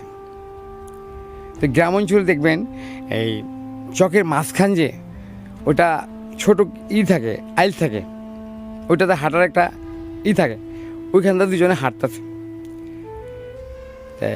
দুলাভাই লাগে আর শালা কাজল ভাই যে সে পিছনে ছিল, যে ডাকে কে থাম, এই থাম, কাজল ভাইকে বলতেছে গাইবিভাবে, মানে একটা শব্দ হইতেছে। কাজল ভাই তো এখানে আবার কে ডাক দিব, এখন আমার ডাক দিব কে? তে আসরের আজান দিব, মানে ওই সময়টা আমার ডাক দিব কেন? যাক, আজান যখন দিছে আর ওই কোনো শব্দ পায় না, গাইবে কোনো শব্দ নয়, দুজনে হাঁটতেছে আর কথা কথা কথা যেতেছে। সামনে দেখে গিয়া বুড়ি একটা আসতেছে, কোথা থেকে জানি, শালা দুলাভাই কইতাছে এই বুড়ি আবার ঘুরতে এলো এই বড়া সন্ধ্যা খেলে এই আসরের পরে, এই হাসতে কইতাছে বুড়ি, হা দুলাভাই এই বুড়ি দেন গা, এই এক সময় দেন গা এই বুড়ি আসলো নায়িকা, তো বুড়ির আড্ডি দেখা, ভূমিকা দেখা কইতাছে বুড়ি আসলো এক নায়িকা। হা তুই ঠিকই কইছস নাতি, বুড়িটাই শয়তান, 3বার রূপ ধারণ করছে।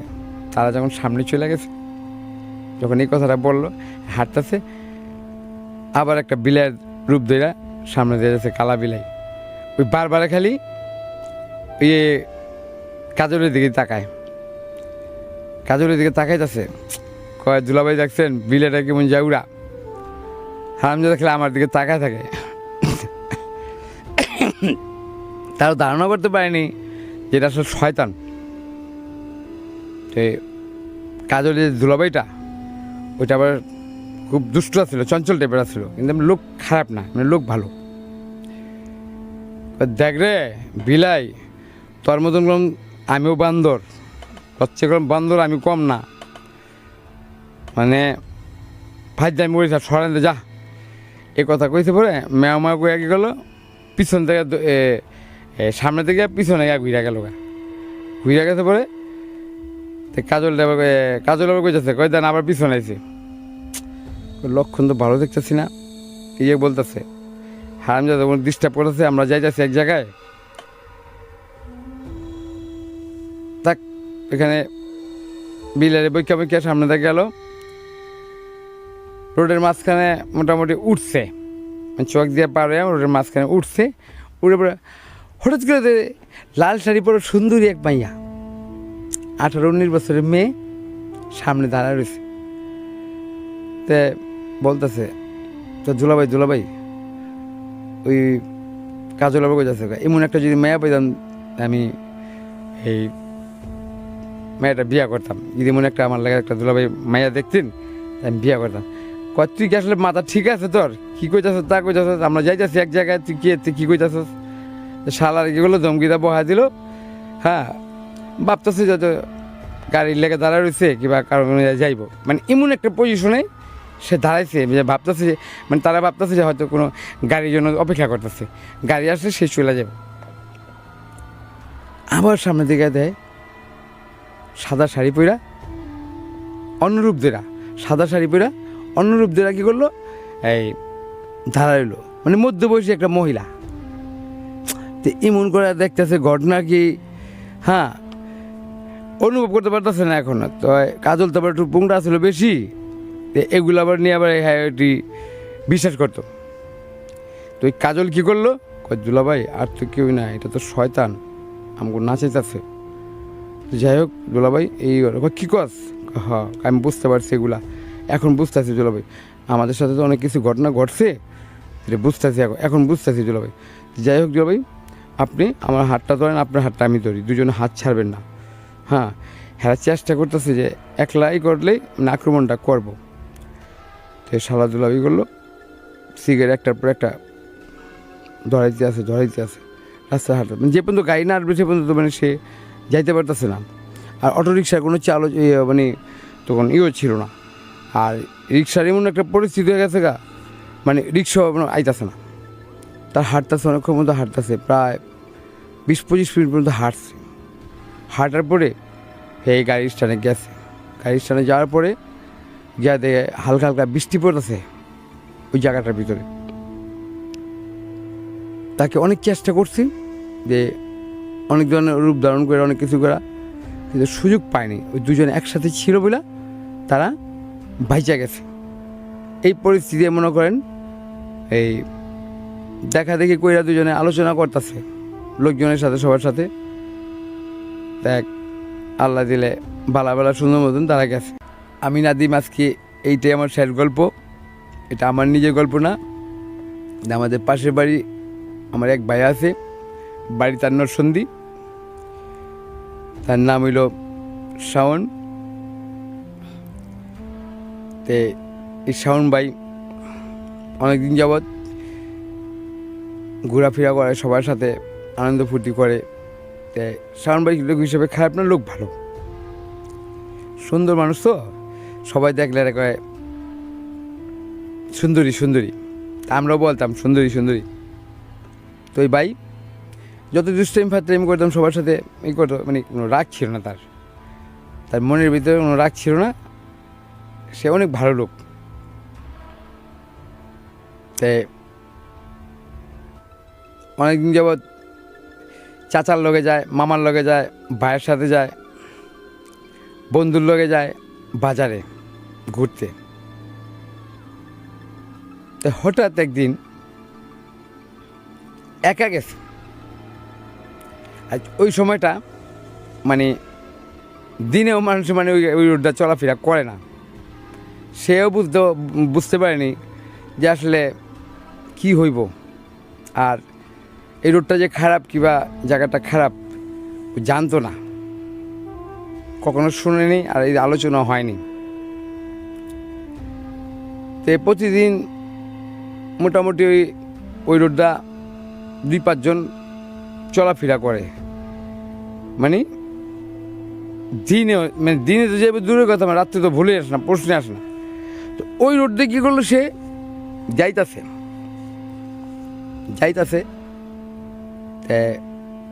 2 দিন 3 দিন 4 দিন 5 দিন 7 দিন 15 দিন 21 দিন পর্যন্ত সে ওই রোডটা চলাফেরা করছে।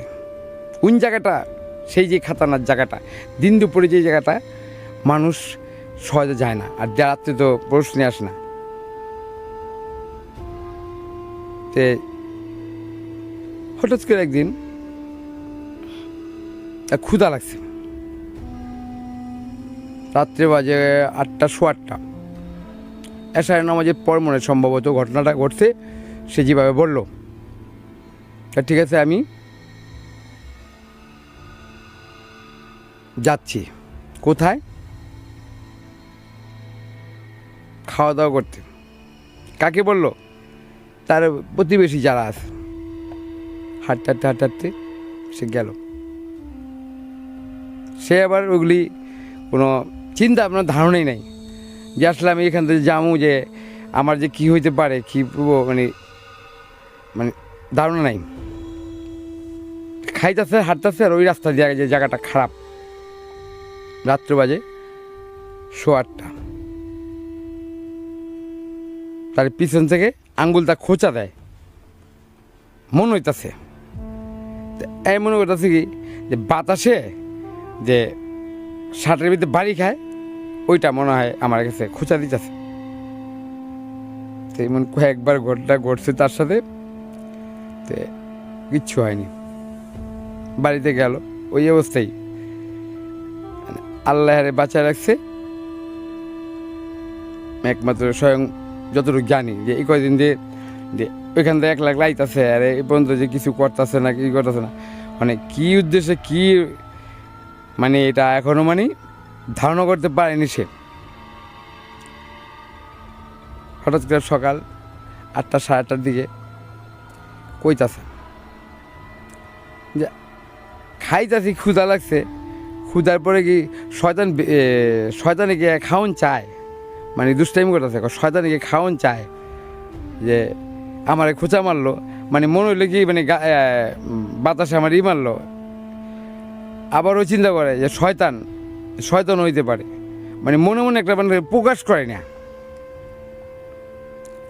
যেমনি ভাই ব্রাদারকে বন্ধু বান্ধবকে কইতাছে, মানে প্রকাশ করেনি, মানে এটা নিজে মনে মানে ইয়েতে রাখছে। যে যাইতেছে ভালো যাইতেছে, বেশ কয়েকদিন গেল, অনেক দিন 21 দিন 22 দিন পর্যন্ত গেল, তার কোনো ক্ষয়ক্ষতি কিচ্ছু হয়নি। এত মানে বে টাইমে যাইতো, খাওয়া দাওয়া করছে, ওখান দা খাইতে আইতাছে, তারপরেও তারে কিচ্ছু হয়নি। কিসের জন্য এটা সেই বলতে পারবে, মানে কিসের জন্য তাকে মারেনি কি বা আক্রমণ করেনি। হঠাৎ করে দেখতেছে একদিন 10টা 10:30টার দিকে 2-3 লোকেরা একসাথে আছে, পরে দূরের থেকে দেখতেছে কালো একটা নিশানা, প্রচুর লম্বা নিশানাটা দেখা জিনিসটা কি আসলে এটা অনুভব করতে পারতেছে না। পরে দেখে একটা পাও এক সাইডে, এই পাশে ছিল একটা তাল গাছ, ওই তাল গাছের উপরে একটা পাও দিল, আরেক পাও ছিল বার্ষক গাছে এনে 2 পাও দিয়া রাখছে। দেখা যে যেমনি পারছে উইটটা বিটা ছিটটা বিটা দিতে দৌড়, ও আর দৌড় দিতে পারেনি, ওই বাড়ে পড়ে গেছে। ওরে মনে করেন ইচ্ছা মতন মারলো তার কপালটা এখানে দেখাইছে, সামনে এখানে শিলি পড়ছে 4টা, দেখাইলো, ইচ্ছা মতন মারছে ওরে। মায়েরা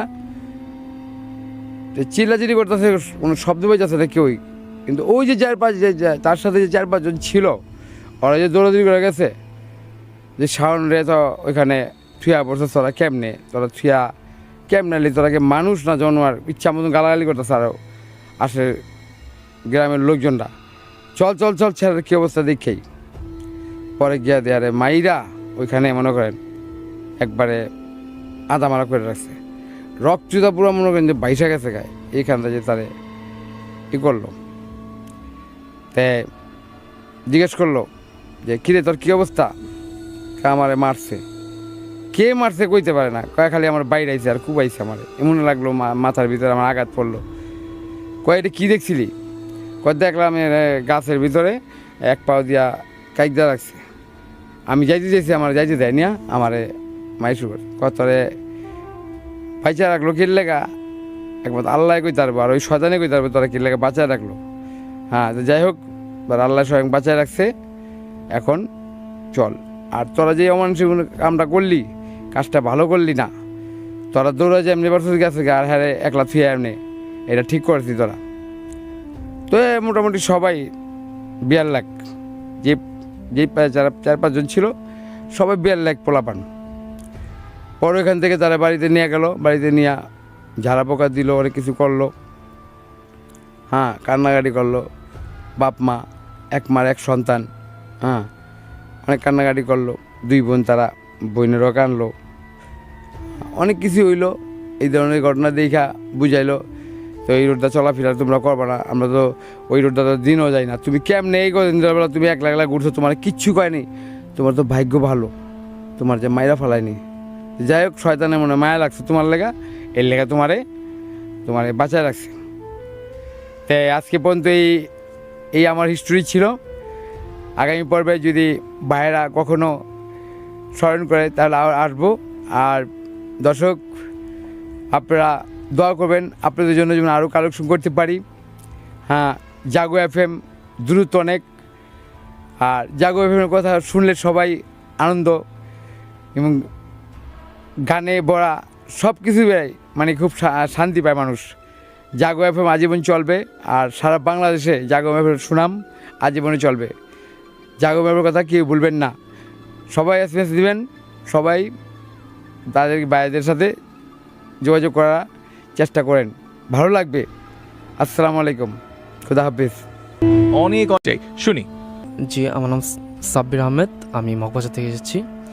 আমার প্রথম গল্পটা হলো আমার বন্ধুর কাছ থেকে শোনা, আমার বন্ধু চাচার। এবং সে রাতের বেলা বের হতো, তার গ্রামের বাড়ি হলো মাদারীপুর। সে রাতের বেলা বের হতো এবং বন্ধুদের সাথে আড্ডা দিত এবং বেশ রাত করেই বাড়ি ফিরতো আর কি। এভাবে একদিন সে রাতের বেলা বের হয় এবং তার বাজারে যায় এবং বাজারে যেয়ে সে তার বন্ধুর সাথে আড্ডা দেয় এবং আড্ডা দিতে দিতে তখন তার প্রায় 8টার মতো বেঁচে যায় আর কি। তো সে বাজার থেকে আসার পথে তার একটা নদী পড়ে রাস্তার, মানে এপার টু মানে এপারে বাজারটা এপারে পড়ে এবং নদী পার হয়ে তার বাড়ির দিকে যেতে হবে, মানে বাড়ির রাস্তা নদীর ওপারে। তো সে নদীর পাড়ে যায় এবং প্রথমে সে দেখে যে কোনো নৌকা নেই, কারণ ওই সময় রাত 2:30টার মতো বাজে এবং সে সময় কোনো নৌকা পাওয়াটা আসলে টাফ। তো সে একটু বিপদে পড়ে যায় যে সে অন্যান্য দিন যতটা লেট করে আসতো আজকে অতিরিক্ত লেট হয়ে গেছে। আর সে যেহেতু এভাবেই ঘোরাফেরা করতো অনেক আগে থেকেই, তো তার ভয় ডরটা ছিল খুবই কম, মানে সে অভ্যস্ত হয়ে গেছিলো। কিন্তু আজকে যেহেতু অনেক দেরি হয়েছে, সে দেখে যে কোনো নৌকা নেই এবং নৌকা যে মাঝি ছিল সেখানে তার পরিচিত ছিল এবং রাতের বেলা তারা নৌকা নিয়ে বেশ রাত অবধি তারা করতো। কিন্তু সেদিন যেহেতু অনেকটা রাত হয়ে গেছে, সে কোনো নৌকা দেখতে পাচ্ছিল না। তো সে কিছুক্ষণ এদিক ওদিক করে এবং সে একটু সামনে যাওয়ার পর দেখে যে না, কোনো জায়গায় কিছু নেই। তো সে আবার পুনরায় ঘাটে আসে। ঘাটে আয়সা সে দেখে গেছে একটু আগে যে কোনো নৌকা নেই। তো সে ঘাটে এসে হঠাৎ করে দেখে যে একটা নৌকা ঘাটে আছে এবং নৌকায় দেখা যায় মাঝিও আছে। তো সে কাছে যায় যে আপনি কি ওপারে যাবেন? আমি ওপারে যাবো আর কি। তো সে দেখে যে মাঝি মুখে আর কি গামছা দেওয়া, মানে ঘোমটা টাইপের, সে মুখ দেখা যাচ্ছে না। এখন সে যখন সে ইশারা দেয়, মানে সে মাঝি ইশারা দেয় যে হ্যাঁ উঠেন, মানে মাথা ঝুলায় আর কি। এখন সে ওঠার পর আমি বলে রাখি যে এপার থেকে ওপারে যেতে প্রায় 10 থেকে 15 মিনিট লাগে আর কি, ঠিক আছে। তো সে যখন ওঠার পর নৌকায় উঠে সে রওনা দেয়, সব ঠিকই আছে। কিন্তু যখন তারা নদীর প্রায় মাঝখান দিকটা যায়, যখন মানে রাতের বেলা তীরটা ওই পায়ে যে তীরটা দেখা যাচ্ছে না এবং প্রায় বলা যায় মাঝখানে আছে। তো তখন মানে যেটা আর কি বেশ অনেকক্ষণ ধরে সে দেখতেছে যে নৌকাটা চলতেছে কিন্তু পার আসতেছে না, যেটা প্রায় 15 মিনিটের রাস্তা, 10-15 মিনিটের রাস্তা, সেটা দেখা যাচ্ছে যে সে অ্যারাউন্ড 45 মিনিট হয়ে গেছে সে নদীর মাঝখানে নৌকাটা চলতেছে। তো সে তখন রিয়েলাইজ করে যে আমার সাথে কিছু একটা উল্টাপাল্টা হইতেছে, কারণ সে যে গ্রামে ছিল সে জানে অনেক কিছুই। তারপরও সে এতদিন কিছু ফেস করে নাই, কিন্তু সে জানতো, ফলে সে বুঝতে পারে যে না, আমার সাথে কিছু একটা হচ্ছে। তো সে তখন মাঝির দিকে তাকিয়ে বলে যে ভাই আর কতক্ষণ লাগবে তীরে যেতে, আর কতক্ষণ লাগবে? তখন মাঝি বলে যে এই তো ভাই এসে পড়ছি প্রায়। তো মাঝি কথাটা বলার কিছুক্ষণের মধ্যেই দেখে যে সে তীরে এসে পড়ছে, মানে যেটা 10 থেকে 15 মিনিটের রাস্তা সেটা সে 45 মিনিট মানে পার হয়ে গেছে। সে বলে মাঝিকে যে আমি কতক্ষণ লাগবে, মাঝি বলার সাথে দেখে যে সে তীরে এসে পড়ছে। ওকে, তো সব ঠিকঠাক, সে নৌকা থেকে নামলো। সে নামার পর মাঝিকে বলল যে আপনার ভাড়া কত দিব? তো মাঝি বলে যে আমি ভাড়াটা নিব না, আপনার কাছে যদি মাছ থাকে তো মাছ আপনি আমাকে দিতে পারেন। আমি কি মাছ? আমি কি হ্যাঁ, এই কাঁচা মাছ আপনার কাছে আছে কিনা, থাকলে দিতে পারেন আমাকে। তো সে বলে যে আমার কাছে তো এখন মাছ নাই, আমি পয়সা আছে, তো আপনি পয়সা নেন। তো সে বলে যে না আমি টাকা বা পয়সা নেব না, আমার মাছ দরকার। তো সে বলে যে আমার কাছে তো নাই। তো তখন সে বলে যে ঠিক আছে সমস্যা নেই, অন্য কোনো দিন দিয়েন। তো এইটা বলে সে আর কি নৌকাটা ঘাট থেকে করে মানে ওই পারে নিয়ে যাওয়ার জন্য আর কি হয়। তো সে আর কি অবাক হয়ে যায় যে এই ব্যবহারে যে আসলে ব্যাপারটা কি হলো। তো তখন আর কি সে মানে তার রাস্তায় আর কি রওনা দেয় এবং যাওয়ার পথে মানে সে ঘুরে যাওয়া শুরু করছে। তখন সে পিছন থেকে সেই মাঝি বলে যে ভাই সাবধানে যান, আপনি সাবধানে যান, রাস্তা যদি পিছন দিয়ে কেউ ডাক দেয় আপনি কথা বলবেন না বা পিছনেও তাকাবেন না, কোনো কিছু করবেন না, আপনি সোজা হেঁটে বাড়িতে চলে যাবেন। তো সে এই কথাটা শুনে কিছুটা অবাক হয়। আর যদিও সে গ্রামের লোক, সে রাত বিরাতে চলাফেরা করে, তার অভ্যাস আছে এবং সে নিজের মতো করে হাঁটা শুরু করে। তো 5 মিনিট হাঁটার পর সে পিছন থেকে তার নাম ধরে কেউ যেন ডাকছে, মানে সে সেটা শুনতে পাচ্ছে স্পষ্ট যে তাকে কেউ ডাকছে। তো সে যেহেতু এটা আগে থেকেই বুঝতো এবং সে যেহেতু এই বেশ কিছুক্ষণ ধরে তার এই যে নদীপথে সে আটকে ছিল, যেটা 10-15 মিনিটের রাস্তা সেটা 45 মিনিট অ্যারাউন্ড হয়ে গেছিলো। তো সে সব কিছু নিয়ে একটু চিন্তিত ছিল। সে পিছনে তাকাচ্ছিল না, কারণ সে জানে যে গ্রাম বাংলায় এরকমের হয়, পিছনে তাকালে সে ধরাশয়ী হয়ে যেতে পারে। তো তারপর সে কোনো রকম হাঁটছে। তো পিছন থেকে প্রথমে তার নাম ধরে ডাকে। তো তারপর দেখা যাচ্ছে যে তার মার গলা ধরে তার নাম ধরে ডাকতেছে আর কি, যে সে মনে করছে যে পিছন থেকে তার মা ডাকতেছে। তারপর এরকমের করতে করতে যেহেতু সে পিছন তাকাচ্ছেন না, তারপর শুনি যে তার বোনের গলা, ভাইয়ের গলা, এভাবে তোর বিভিন্ন ধরনের বন্ধু বান্ধব সকল গলা ধরে তার ডাক দিচ্ছে, কিন্তু সে কোনোভাবে পিছন তাকাচ্ছে না, সে সোজা হেঁটে যাচ্ছে।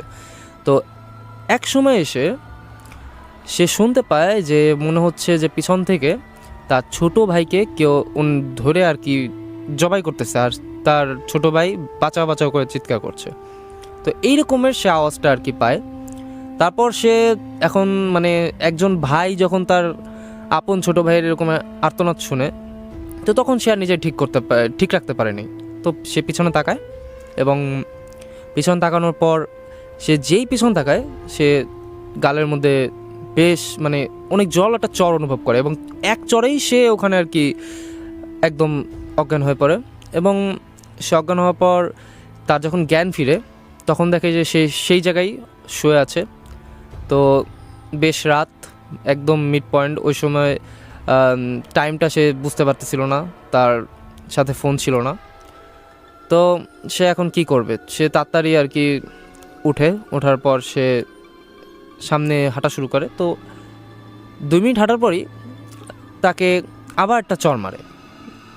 সে চরটা খায় আবার পড়ে যায় এবং পড়ে যাওয়ার পর সে কোনোভাবে আর কি ওঠার পর সে মানে কোনো কথা বলতে পারতেছে না, সে লড়াচড়া করতে পারতেছে না। মানে এখন যে সে উঠা যাবে, হাঁটবে, সে বাড়ির দেশে রওনা দেবে, সেটা সে পারতেছে না এবং কোনোভাবেই সে সেখান থেকে লড়াচড়া করতে পারতেছে না।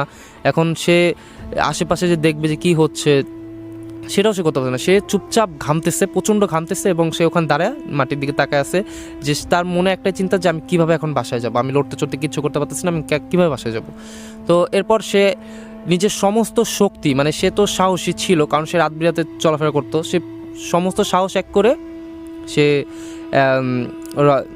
হাঁটার জন্য প্রস্তুতি নেয় এবং সে হাঁটা শুরু করে এবং এখন সে দেখতে পায় যে তার পাশে অনেক ঝড় হচ্ছে, বিভিন্ন মানে মনে হচ্ছে যে অনেক কিছু হচ্ছে, কিন্তু সে দেখে যে না আশপাশ সব ঠিক আছে, কিন্তু তার মনে হচ্ছে যে প্রচণ্ড একটা ঝড় টাইপের। তো কিছুক্ষণ পর এটা আবার অফ হয়ে যায় এবং সে কিছুক্ষণ পর তার ঘাড়ে প্রচণ্ড প্রেশার ফিল করে, মনে হচ্ছে তার ঘাড়টা কেউ জাপটে ধরে আছে। তো সে এটা ফিল করে এবং যেই সে পিছনে তাকাবে তো সে দেখতেছে যে সে ঘাড় ঘুরতে পারতেছে না এবং সে ওখানে কি করবে। এখন সে আবার একদম স্থির হয়ে যায়, সে লড়াচড়া করতে পারতেছে না, তার ঘাড়টা জোরে চেপে ধরছে। তো এখন সে করলো কি, আল্লাহর নাম নিল, কিছুক্ষণ 2 মিনিট একদম চুপ থাকলো এবং আল্লাহর নাম নিয়ে সে করলো কি, ডান পাটা আগায় দিয়ে এক দৌড় দেয় এবং সে দৌড় দেয়। কিছুক্ষণ পর সে আবার থাপ্পড় খায়, মানে রানিং দৌড়ানো অবস্থায় সে আবার থাপ্পড় খেয়ে পড়ে যায় এবং কিছুক্ষণ সে করে উঠা কোনো রকমের নিজের সামনে যায় এবং দেখে যে সামনে মসজিদ। তো গ্রামের মসজিদ, ছোট টিনের মসজিদ, সে ওখানে যায় এবং উজু করে সেখানে আর কি ঢুকে গেট আটকে বসে থাকে। এবং তখন প্রায় সে ওখানে 15 মিনিটের মতো ছিল। থাকার পর সে যখন বের হবে, মানে দেখে যে সব মোটামুটি শান্ত, কোনো কিছুই আর কি বাইরে বোঝাই যাচ্ছে না যে এতক্ষণ যে তার সাথে এত কিছু হয়েছে, সে মানে বাইরে দেখলে কেউ বোঝার উপায় নেই। এখন সে বের হওয়ার জন্য প্রস্তুতি নেয় এবং গেট খুলে সে বের হয়। বের হওয়ার পর সে হাঁটতে হাঁটতে মানে বেশ দ্রুত হাঁটা দিয়ে সে বাড়ির দিকে রওনা দেয়। এবং রওনা দিয়ে সে যখন বাড়িতে পৌঁছায়, সে হাত মুখ ধোয়, নতুন করে একদম হাত মুখ ধুয়ে, রাস্তা হাঁটার সময় সে প্রচণ্ড ঘামছিল, সে হাত মুখ ধুয়ে একদম বিছানায় শোয়। এবং বিছানায় শোয়ার পর সে চোখ বন্ধ করে এবং তার মনে হয় যে আমি যে বিছানায় শুয়েছি সেটা তার মনে হচ্ছে না, মনে হচ্ছে কি যে সে কেমন যে একটা অদ্ভুত মনে হচ্ছে তার। সে তখন আর কি সে চোখ খোলার পর দেখে যে সে ওই যে জায়গায় সে থাপ্পড় খেয়ে শুয়েছিল ঠিক সেই জায়গায় সে শুয়ে আছে। তো এইটা দেখার পর সে একদমই টোটালি মানে শকড যে আসলে হচ্ছেটা কি এখানে। তারপর সে আবার সেখান থেকে এক দৌড় দিয়ে সে আবার সেই মসজিদের রাস্তা পার করে সে বাসায় যায়। এটা কিন্তু সে দেখছে, নিজের চোখে দেখছে। দেখার পর সে বাড়িতে ওঠে, এবার আর হাত মুখ ধোয় না, বাড়িতে উঠে বসে এবং বৈশা সে এবার বিছনায় আবার হেলান দেয় এবং কিছুক্ষণ পর তার চোখটা আবার বন্ধ হয় এবং তারপর সেম তার মনে হচ্ছে যে তার ঘাড়ের সাইডে কেউ গরম নিঃশ্বাস ফেলাচ্ছে। তো এইটা শুনে তার যে চোখটা লাগছিল সে আবার ঘুম ভেঙে যায় আর কি, চোখ খুলে এবং সে আবারও দেখে যে সে সেই জায়গাটার মধ্যে শুয়ে আছে। মানে তার মানে এত মারাত্মক একটা ইলিউশন তার চোখের সামনে চলছিল যে সে তখন আর ঠিক রাখতে পারেনি। সে তখন উঠে এক চিৎকার মেরে একদম অজ্ঞান হয়ে যায়। পরের দিন সকালবেলা তার ভাই, যে ছোট ভাই ছিল, দেখে যে সে আসে নাই। তো সে আর কি খুঁজতে বের হয় যে আসলে সে কোথায় গেল, কী করলো। সে খুঁজতে থাকে। এখন খুঁজতে সে তার বন্ধুদের যোগাযোগ হয়, সেখানে তার পায় নাই। বিভিন্ন জায়গায় মানে যেখানে সে থাকতে পারে আর কি, সেখানে তারা খুঁজেছে কিন্তু কোথাও তারে পায় নাই। এবং ফাইনালি তারা সেই নদীর পার হয়ে যখন মানে সেখান থেকে আসতেছিল, তখন এভাবে খুঁজতে সেখানে একটা শ্মশান পড়ে। হ্যাঁ, শ্মশান আছে ওই রাস্তা দিয়ে পড়ে, একটা শ্মশান পড়ে। তো তারা ফাইনালি সেখানে খুঁজতে রাস্তাঘাটে সেই শ্মশানের কাছে যায় এবং যে সেখানে তারা দেখতে পায় শ্মশানের একটা গাছের নামটা এক্স্যাক্টলি আমার মনে নাই। তো সেই গাছের সাথে সে রক্তাক্ত অবস্থায়, বেশ শরীরে অনেকটা আঁচড়ের দাগ, পুরো শরীর রক্তাক্ত হয়ে আছে, গাল টাল একদম লাল হয়ে আছে, মনে হচ্ছে যে তার উপর প্রচণ্ড নির্যাতন করা হয়েছে, দেখেই বোঝা যাচ্ছে। তারপর তারা সেখান থেকে নামানোর পর তাকে হসপিটালে নেয়। হসপিটাল থেকে তাকে ফার্স্ট এড দেওয়া হয় প্রায়। তারপর যেটা আর কি করা হয়, সমস্ত কিছু ব্যান্ডেজ করে তাকে বাসায় নিয়ে আসা হয় এবং তারপর তার ফ্যামিলি একজন হুজুরের ব্যবস্থা করে এবং তাদের পরিচিত হুজুর ছিল মসজিদে ইমাম সাহেব। তো তাকে নিয়ে আসার পর তারা যখন আর কি বলে যে এইসব কাহিনি, তো তখন সে বলে বুঝিয়ে তাকে পানি পড়া দেয় এবং বলে যে আসলে যে প্রথমে যে জিনটা, মানে প্রথমে যে মাঝিটা যে নৌকায় উঠেছিল, সেও একটা ভালো জিন ছিল, যার কারণে সে যখন জানতে পারে যে অপর পারে যে একটা বদজিন আছে, সেটা তার ক্ষতি করতে পারে। তো তখন আর কি তাকে প্রোটেক্ট করার জন্য সে তাকে আর কি মানে চাচ্ছিল যে ফজরের আজানের পর তাকে আর কি পাঠাবে। তো তখন আর কি যখন আর কি এভাবে 45 মিনিট হয়ে গেছিলো, তো সে তো ওরকমের হচ্ছিল যে অনেকটা 1 ঘন্টা কাছাকাছি হয়ে গেছে। তখন আর কি যখন সে বলে যে আমার বাসায় যাওয়া লাগবে, আমার বাসায় কাজ আছে, তো তখন আর কি সে জিনটা আর কোনো দেরি না করে তাকে তীরে পৌঁছায় দেয়। তো তখন আর কি সে বলে দিয়েছিল যে আপনি পিছনে তাকাবেন না বা এই সব আশায় বিষয় সবই বলে দিয়েছিল, কারণ সে আর কি সব ফ্যামিলির কাছে বলে দেয় আর কি। তো তখন আর কি ওই জিনটা মানে তার উপর আক্রমণ করে, বদনজর পড়েছিল তার উপর এবং সে তাকে মেরে ফেলতে চাইছিল। তো তারপর সে তাকে তাবিজ দেয় এবং তাবিজ দিয়ে তাকে পরা পানি দেয়। তারপর সে আস্তে আস্তে সেই অনুযায়ী কাজ করে পরা পানি খেয়ে সে আস্তে আস্তে সুস্থ হয়ে ওঠে এবং পরবর্তীতে তার আর কোনো সমস্যা হয়নি এবং সে পরবর্তীতে রাতে অত রাত অবধি বের হওয়ার কোনো আর সাহস করেনি, কারণ হুজুর তাকে কঠোরভাবে মানা করে দিয়েছিল যে ওই রাস্তায় রাতের বেলা মানে যখন আর কি ওখানে কোনো যাতায়াত থাকবে না মানুষের, তখন যাতে সে না যায়, এবং সে সেই কথা অনুযায়ী সে আর কোনোদিনও মানে রাতের বেলা আর কি বের হয় না, মানে সাহসই পায়নি আর, যে এতদিনের একটা সাহস ছিল তার, সেই সাহসটা আর কি ভেঙে গেছে। তো এই ছিল আমার প্রথম ঘটনা। তো এখন আমি আমার দ্বিতীয় ঘটনায় যাব। তো দ্বিতীয় ঘটনাটা হলো আমার একজন ভাইয়ের পরিচিত। তো সে ঈদে, এটা হলো প্রায় 2016 অধিক ঘটনা।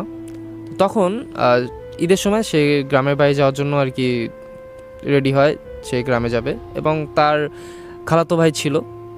তো তারা দুজন একসাথে রওনা হয়। রওনা হওয়ার পর সে বাড়িতে পৌঁছায়। তো ঈদ মোটামুটি সে রোজার আগে পৌঁছায়, এবং ঈদ কমপ্লিট করে তারা মানে তাদের একটা বদভ্যাস ছিল কি, যে তারা ছাদে বসে আর কি আড্ডা দিত, অনেক রাত অবধি আড্ডা দিত।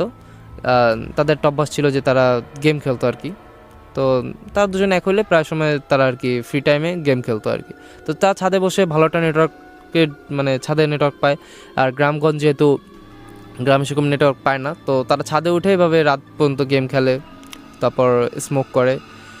এভাবে তারা একদিন মানে ছিল রাত অবধি। তো যেটা তখন অ্যারাউন্ড রাত 2টোর কাছাকাছি বাজে। তো তারা দুজন ছাদে বসে আছে, তাদের হাতে সিগারেট ছিল না, মানে তারা এমনি বসে আছে,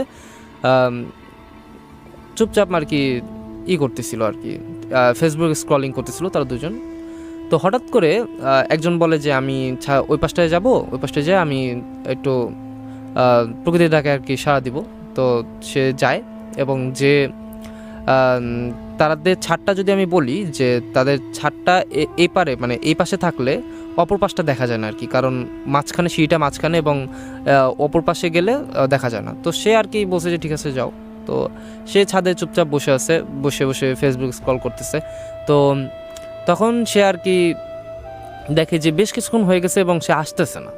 তো সে একটু মোবাইলটা রাখা আশেপাশে তাকায়। তো অন্ধকার যেহেতু ছাদটা, ওই সময় প্রায় বেশ অনেকটা রাত হয়ে গেছিলো। তো সে আর কি দেখতেছে যে না, সে আশপাশটা দেখতেছে না। তো সে মোবাইলে ফ্ল্যাশ লাইট চালায়, এবার জ্বালায় দেখে যে আশপাশে কেউ আছে কিনা, বা তাকে খুঁজতে থাকে, এবং সে ওই পাশে যায়, ছাদের ওই পাশে যায়, এবং সে দেখে যে সেখানে কেউ নাই। তো সে এটা দেখে আর কি অনেকটা অবাক হয়ে যায় যে সে কি হলো, সে কি নিচে চলে গেছে। তো নিচে গেলে তো বলে যেতে যে আমার ঘুম আসছে বা আমি নিচে যাব।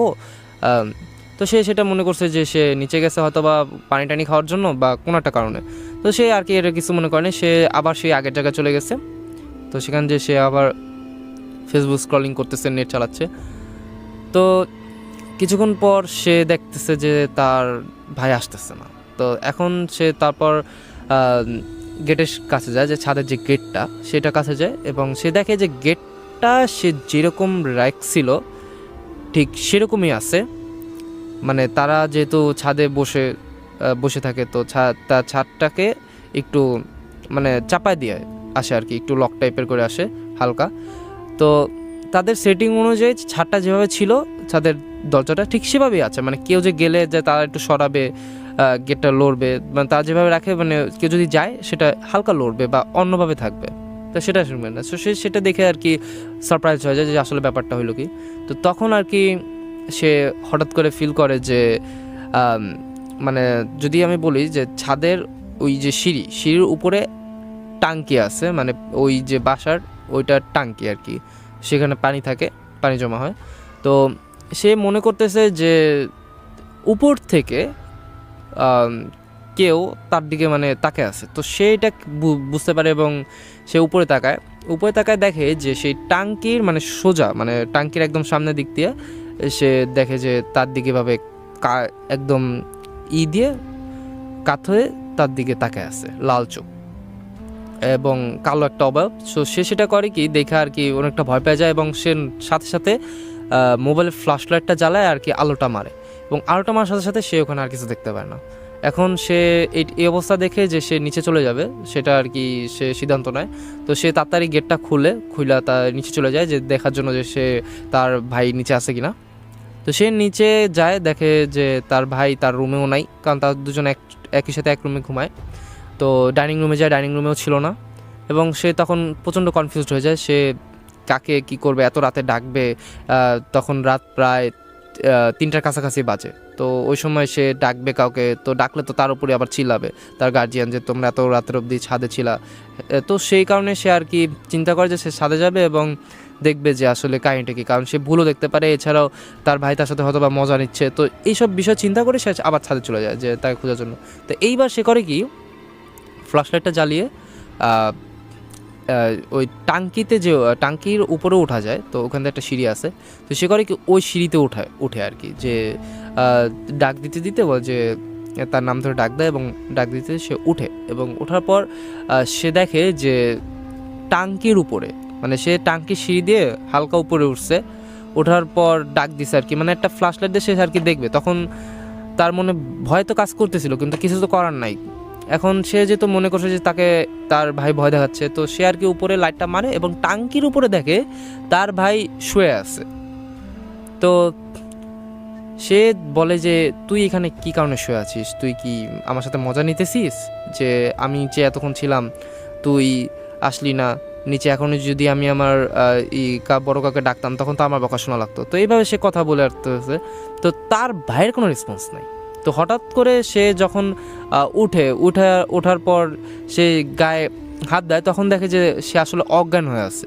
তো সে তখন বুঝতে পারে ব্যাপারটা এবং তখন সে তাকে কোনো রকমে ঠেলে মুলে উঠানোর পর সে দেখতে পারে যে সে যখন তাকে এমনি গা ধরে উঠায়, তখন দেখতে পায় যে নিচে অনেকটা রক্তে ভেজা, মানে পিঠের মধ্যে তার অনেক আঁচড়ের দাগ, সেখান থেকে প্রচুর রক্তপাত হয়েছে এবং টাঙ্কি সেই যেখানে শুয়ে ছিল ওই জায়গাটা পুরোটা রক্তে একদম হয়ে গেছে। তো সে এটা দেখে আর কি মারাত্মক ভয় পেয়ে যায় যে আসলে কি হচ্ছে এটা। তো পরবর্তীতে সে এটা দেখা আর কি, মানে সে তো এখন ওখান থেকে সিঁড়িটা দিয়ে সে একলা ধরে নামাতে পারবে না, কারণ সিঁড়িটা হলে কি একজনের ওঠার জন্য, আর ওটা মানে সাইড দিয়ে আর কি করা, তো সেখান দিয়ে সে তারে ধরে নিয়ে এভাবে নামাতে পারবে না। তো এখন সে চিন্তা করে যে সে কারে ডাকবে। তো তখন সে নিচে যায় এবং নিচে যাওয়া শুরু করে, মানে সিঁড়িটা বাইরে সে নিচে যাবে, নিচে সিঁড়ি দিয়ে নিচে চলে যাবে। তো সেই যে টাঙ্কি সিঁড়িতে নামার জন্য তৈরি হয়, তখন সে আর কি দেখে যে তার মাথার মধ্যে মনে হচ্ছে যে প্রচণ্ড কেউ জোরে একটা কিছুতে বাড়ি মারছে এবং সে ওই মানে প্রায় যদি আমি বলি যে টাঙ্কি থেকে আর মেইন যে ছাদ, মানে নিচে যে ছাদটা, ওখান থেকে প্রায়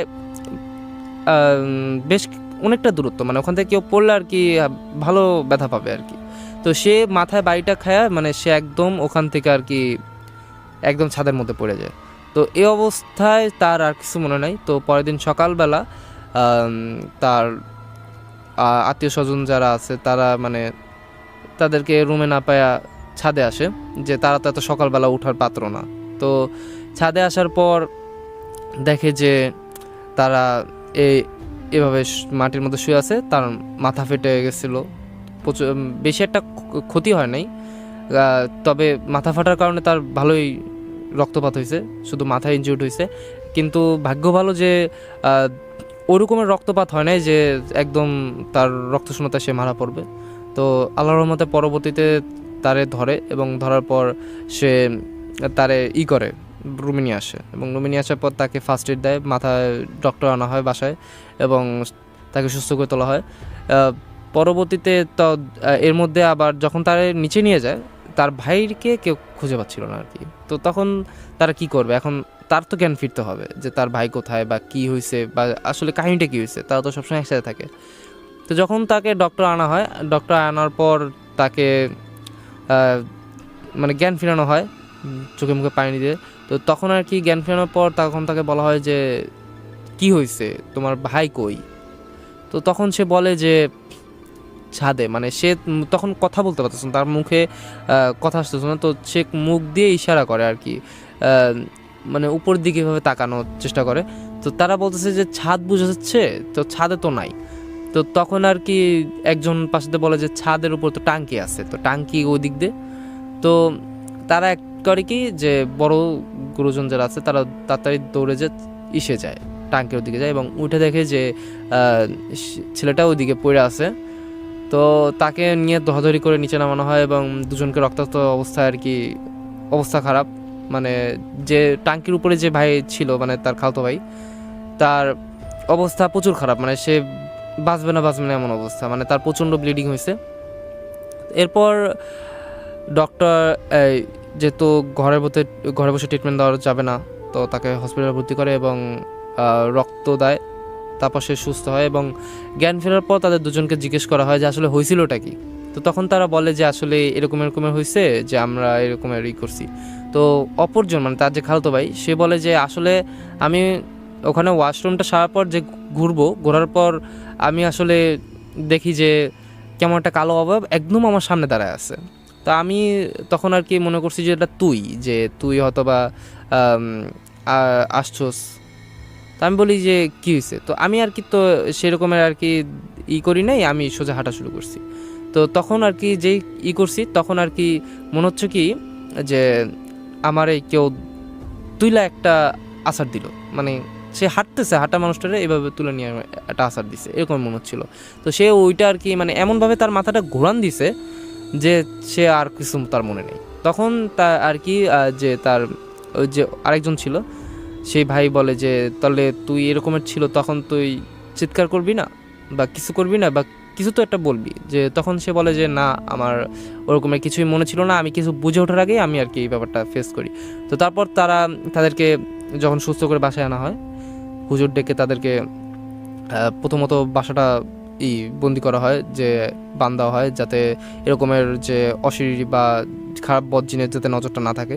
তো পরবর্তীতে তারা আর কি তাদের ঝাড়ফুঁক করে দেওয়া হয় এবং বলা হয় যে হুজুর বলেছে যে ছাদে যেহেতু আমি এখন বান দিয়ে দিয়েছি তো সেক্ষেত্রে এখন ছাদে যেতে পারবে, সমস্যা নাই, কিন্তু তারপরও বেশ কয়েকদিন এদের ছাদে রাতের বেলা চলাফেরা না করাটাই উচিত। তো এভাবে আর কি সব কিছু চলে এবং তারা আস্তে আস্তে সুস্থ হয়ে ওঠে এবং পরবর্তীতে তার ঢাকা চলে আসে। এই ছিল আমার দ্বিতীয় ঘটনা। তো আমার তৃতীয় ঘটনাটি হচ্ছে আমার এক খালামণির কাছ থেকে শোনা। তো এই ঘটনাটি তার জামানার আর কি, সে যখন ছোট ছিল তো তার সময় তার যে বন্ধু বান্ধব ছিল ছোটোবেলায়, তার বান্ধবীর বড় ভাই ছিল, সে মাছ ধরতো রাতের বেলা। তো একদিন এরকমের সে রাতের বেলা মাছ ধরার জন্য বের হয়, তো মানে সে প্রচুর এক্সপার্ট, সে রাতের বেলা বের হতো এবং সে এমনও দিন গেছে যে সে বদ জিনের পাল্লায় পড়ছে, তো বিভিন্নভাবে আক্রান্ত হয়েছে, কিন্তু সে তারপরও মানে সে প্রচণ্ড সাহসী এবং তার গায়ে তাবিজ ছিল যার কারণে জিন টিন তার মানে ওরকমের করতে পারতো না, কিন্তু সে দেখতো, অনেক কিছুই দেখতো। তো ওরকমের একদিন সে বের হয় এবং বের হওয়ার পর রাতের বেলা সে রওনা হয়, তাদের ওদিকে একটা বড় নদী আছে, তো নদীর পাড়ে। তো রাতের বেলা সে রওনা হয় এবং রওনা হওয়ার পর বেশ ওই বড় নদীর পাড়ে যেতে বেশ সময় লাগে। তো সে সে যখন রওনা দেয় তখন তার একজন ফ্রেন্ড ছিল, সে অটো চালায়, তো সে ভাবলো যে তার অটোতে করে চলে যায়। তো সে রওনা দেয় এবং অটোতে করে যেতে বেশি সময় লাগে নাই, অ্যারাউন্ড 15 মিনিটস লাগছে এবং সে চলে যাওয়ার পর সেখানে দাঁড়ানোর পর দেখে যে অন্যান্য দিনের তুলনায় আজকের নদীতে বেশ স্রোত ছিল। তো সে আর কি করবে এখন, সে যেহেতু নদীতে স্রোত, তো তখন সে চিন্তা করে যে দেখি কিছুক্ষণ যে মাছ টাছ পাই কিনা। তো সে করে কি যে তার যে পাশের যে ইগুলো আছে, মানে সে নদীর মাঝখানে সামনে না যায়, যে পাশে যে ভাঙা ইগুলো থাকে একটু পাশ দিয়ে, তো সেখানে তো স্রোত থাকে না, তো সে সেখানে নামে আর কি দেখে যে এখান থেকে কিছু আছে নাকি। তো সে লাইট মেরে দেখে যে না, সেখানে কিছু থাকার কথাও না আর থাকবেও না, তো সে নিরাশ। তো তখন আর কি যে দেখে যে না, নদীতে আজকে স্রোত, তার মাছ ধরাটা আজকে হবে না। তো সে আর কি চিন্তা করে যে তাহলে আর কি করার, আমি উঠি ব্যাক চলে যাই, কারণ রাত অনেক হয়ে গেলে এমনিতেও শুধু আমার এখানে থাকাটা কোনো মানে হয় না।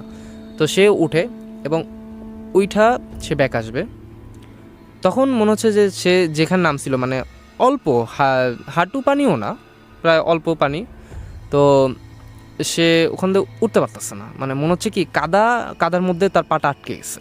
তো সে অনেক চেষ্টা করতেছে ওঠার জন্য, উঠতে পারতেছে না। তো হঠাৎ করে আর কি সে চেষ্টা করতেছে, আপ্রাণ চেষ্টা করতেছে যে কি হইলো, চোরা বালু কিনা বা কি হলো ব্যাপারটা।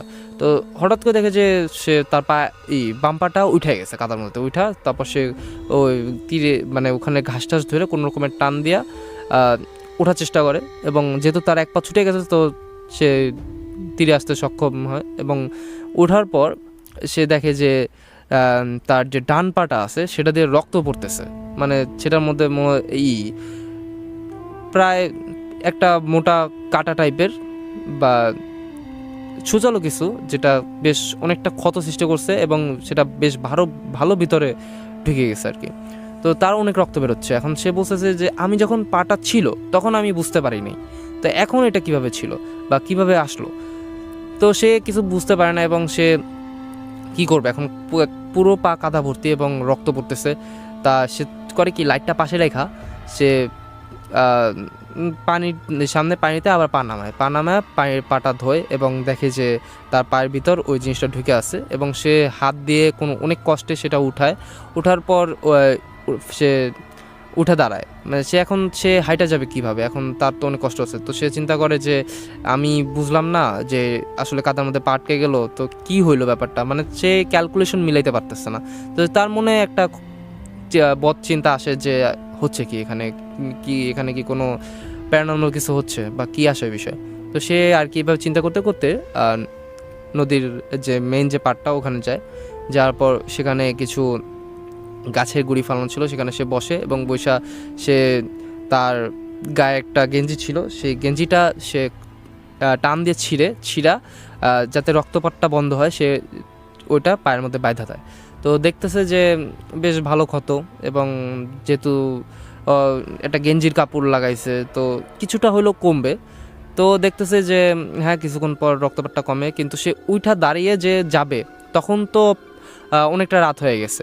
সে তার বন্ধুর গাড়িতে আসছিল, সে ব্যাক করছে, সে তো চিন্তা ছিল যে রাতের বেলা মাছ টাছ ধরে সে আস্তে আস্তে চলে যাবে বাসায় হেঁটে। তো হাইটা যেহেতু যাইতে অনেক সময় লাগে, তো এর মধ্যে পাইছে পায়ে চোট, তো সে আর ওখান থেকে লড়তে পারতেছে না। তো সে যে গাছের গুড়িতে বসেছিল ওইটার পাশেই ছিল একটা তাল গাছ। তো সে যখন আর কি বসে আছে ওখানে যে আমি কি করব, এখন চুপচাপ বসে আছে যে পায়ের ব্যথাটা একটু কমুক আমি উঠে রওনা দেব। তো তখন আর কি তার মনে পড়ে যে তার বড়শি যে এটা ছিল মাছ ধরার যে ইনস্ট্রুমেন্ট, সেটা সে ওইদিকে রেখে আসছে। মানে সে ব্যথার চক্করে আইসে পড়ছে এদিকে, কিন্তু ওগুলো করে রেখে আসছে। তো এখন সে ওঠে এবং উঠা আস্তে আস্তে খুঁড়াইতে যাওয়ার পর সে ওগুলো নেওয়ার পর সে ব্যাগ যখন আসবে ওখানে সে বসবে, তখন সে দেখে যে গুড়ির উপর সাদা কাপড় পরা ঘোমটা দেওয়া একজন মহিলা টাইপের বসে আছে। তো সে ওটা দেখা যে এত রাত্রে এইখানে কোনো মানুষ আসার কোনো চান্স নাই, আর বিশেষ করে সেটা মেয়ে বা মহিলা, সেটা তো সম্ভবই না।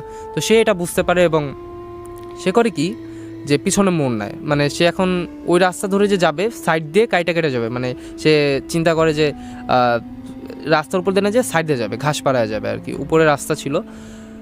তো সে ওখান দিয়ে যাবে, তো দেখে যে আশপাশে মানে গাছের গুড়ির পাশে একটা তাল গাছ ছিল, এবং এই পারে মানে এই রাস্তার এই পারে ছিল আরও 2টা তাল গাছ। তো মোটমাট ওখানে তীরে 3টা তাল গাছ ছিল। তো সে যখন যাওয়ার চিন্তা করে তখন সে দেখে যে সামনে কালো মানে গোলের মতো, মানে ওই সময় ছিল চাঁদের আলো ছিল মোটামুটি ভালোই, মানে অতটাও না যে একদম সব ক্লিয়ার দেখা যাবে, কিন্তু ছিল মোটামুটি। সে দেখে যে কিছু কালো অভাবের মতো গোল আকৃতির সেটা শূন্যে ভাসতেছে। তো সে এটা দেখার পর সে লাইট মারার পর দেখে যে ওখানে কিছু নাই। এখন সে সামনে যাওয়ার পর হঠাৎ করে দেখে যে সে কিন্তু শুকনো জায়গা পাড়ায় যাচ্ছিল।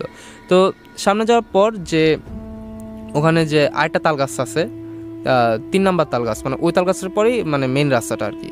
তো সেখান দিয়ে যাওয়ার পর দেখে যে সে কেমন জানি তার শরীরটা লড়তে পারতেছে না, মানে সে পজ হয়ে গেছে ওই জায়গাটা, লড়তে পারতেছে না। তো হঠাৎ করে দেখে যে তাকে পিছন দিক দিয়ে মনে হচ্ছে যে কেউ তার মানে পেটের দিকটায় কোমরের যে কেউ খুব সুচালো কিছু দিয়ে তার ওই জায়গাটা আঁচড় দিতেছে। তো সেইটা প্রচণ্ড ব্যথা অনুভব করে, যে মানে মনে হচ্ছে যে তার দুই পাশ দিয়ে তার নাড়ি ভুড়ি মানে বের হয়ে যাবে, মানে প্রচুর গভীর ক্ষত, মানে সে না পারতেছে চিল্লাতে, না পারতেছে ই করতেছে, তার পুরো শরীর ঘামতেছে, তা ওদিক দিয়ে আঁচড় পড়তেছে। তো বুঝতে পারতেছে যে তার যে রান করায় যে রক্তগুলো, মানে তার যে প্যান্ট, একটা হাফ প্যান্ট যে পরেছিল মানে 3/4 সেটা ভিজে গেছে, এবং সে বুঝতে পারতেছে যে তার প্রচুর রক্তপাত হইতেছে। তো সে এখন কি করবে, সে দৌড়তেও পারতেছে না, তার পায়ে ক্ষত। এখন সে আল্লাহর নাম নেয় এবং সে বিভিন্ন সূরা পড়ে। তা কিছুক্ষণ সে সূরা পড়ার পর দেখে যে আস্তে আস্তে ওই জিনিসটা মানে ব্যথাটা আর কি কমে আসতেছে। তো তখন সে হঠাৎ করে দেখা যায় তার হাত পা লড়তে পারতেছে সে, এবং সে যেই হাত পা লড়াতে পারতেছে সে আর দাঁড়ায় থাকতে পারে না, সে একদম ওখানে পড়ে যায়, এবং পড়া সে ছেঁচড়াইতে যে রাস্তায় উঠে ওখানে সামনে কিন্তু মেন রাস্তা। তো সে ওই নদীর পাড়ে যে বালুর রাস্তাটা ওটা উঠে, এবং ওঠার পর দেখে যে তার দুনো সাইডে বেশ গভীর ক্ষত হয়েছে, এবং ওখান থেকে বেশ ভালো করতে রক্ত বেরোচ্ছে, এবং তার যে শরীর থেকে অনেকটা রক্ত বেরোচ্ছে, তার দেখা যাচ্ছে সে মাথা ঘুরতেছে। সে এখন কোনোভাবেই বাড়ির উদ্দেশ্যে রওনা দিতে পারতেছে না, মানে যাওয়া অসম্ভব তার পক্ষে, এটা সে পারবেই না। তো তখন আর কি সে আল্লাহর উপর ছেড়ে দেয় যে আল্লাহ, আমি হয়তোবা আজকে এখানে শেষ, মানে তার ধারণা ছিল যে সে এখন মারা যাবে, সে তার বাঁচার কোনো উপায় নেই। তো তখনই হঠাৎ করে ওই দিকটায় যে বাড়ি ছিল, মানে নদীর যে মেন রাস্তা ওদিকে বাড়ি ছিল। তো ওখানকার একজন মুরব্বি, সে মনে হয় বাজার থেকে আসতেছিল। তো সে দেখে যে নদীর পাড়ে, যেহেতু চাঁদনি রাত ছিল আর তার হাতে লাইটও ছিল, সে দেখে যে কিছু একটা ওখানে পড়ে আছে। আর হ্যাঁ, তার হাতে লাইটটা যে ছিল, মানে ওই যে ভাইয়ের, সেই লাইটটা জ্বলতেছিল। তো দেখে যে সেই লাইটটা পড়ে আছে, জ্বলতেছে, এবং সেখানে একজন পড়ে আছে, আর চাঁদনি রাত। তো সে এটা দেখে সে সামনে আগায় দেখে যে একটা লোক এরকমের সে পড়ে আসছে, তার আশপাশে রক্ত। তো সেইটা দেখা মুরব্বী মানুষ, তো সে বুঝাই গেছে যে এর কিছু একটা আক্রমণ করছে। তো তখন আর কি সে তারে এক দৌড়ে সে বাসায় যায় আরও কিছু লোকজন আনার পর তারে ধরে মরে নিয়ে তারা ওদিকে বাসায় নিয়ে যায়, এবং বাসায় নিয়ে যাওয়ার পর সে তারে বিভিন্নভাবে মলম টলম লাগানো হয়।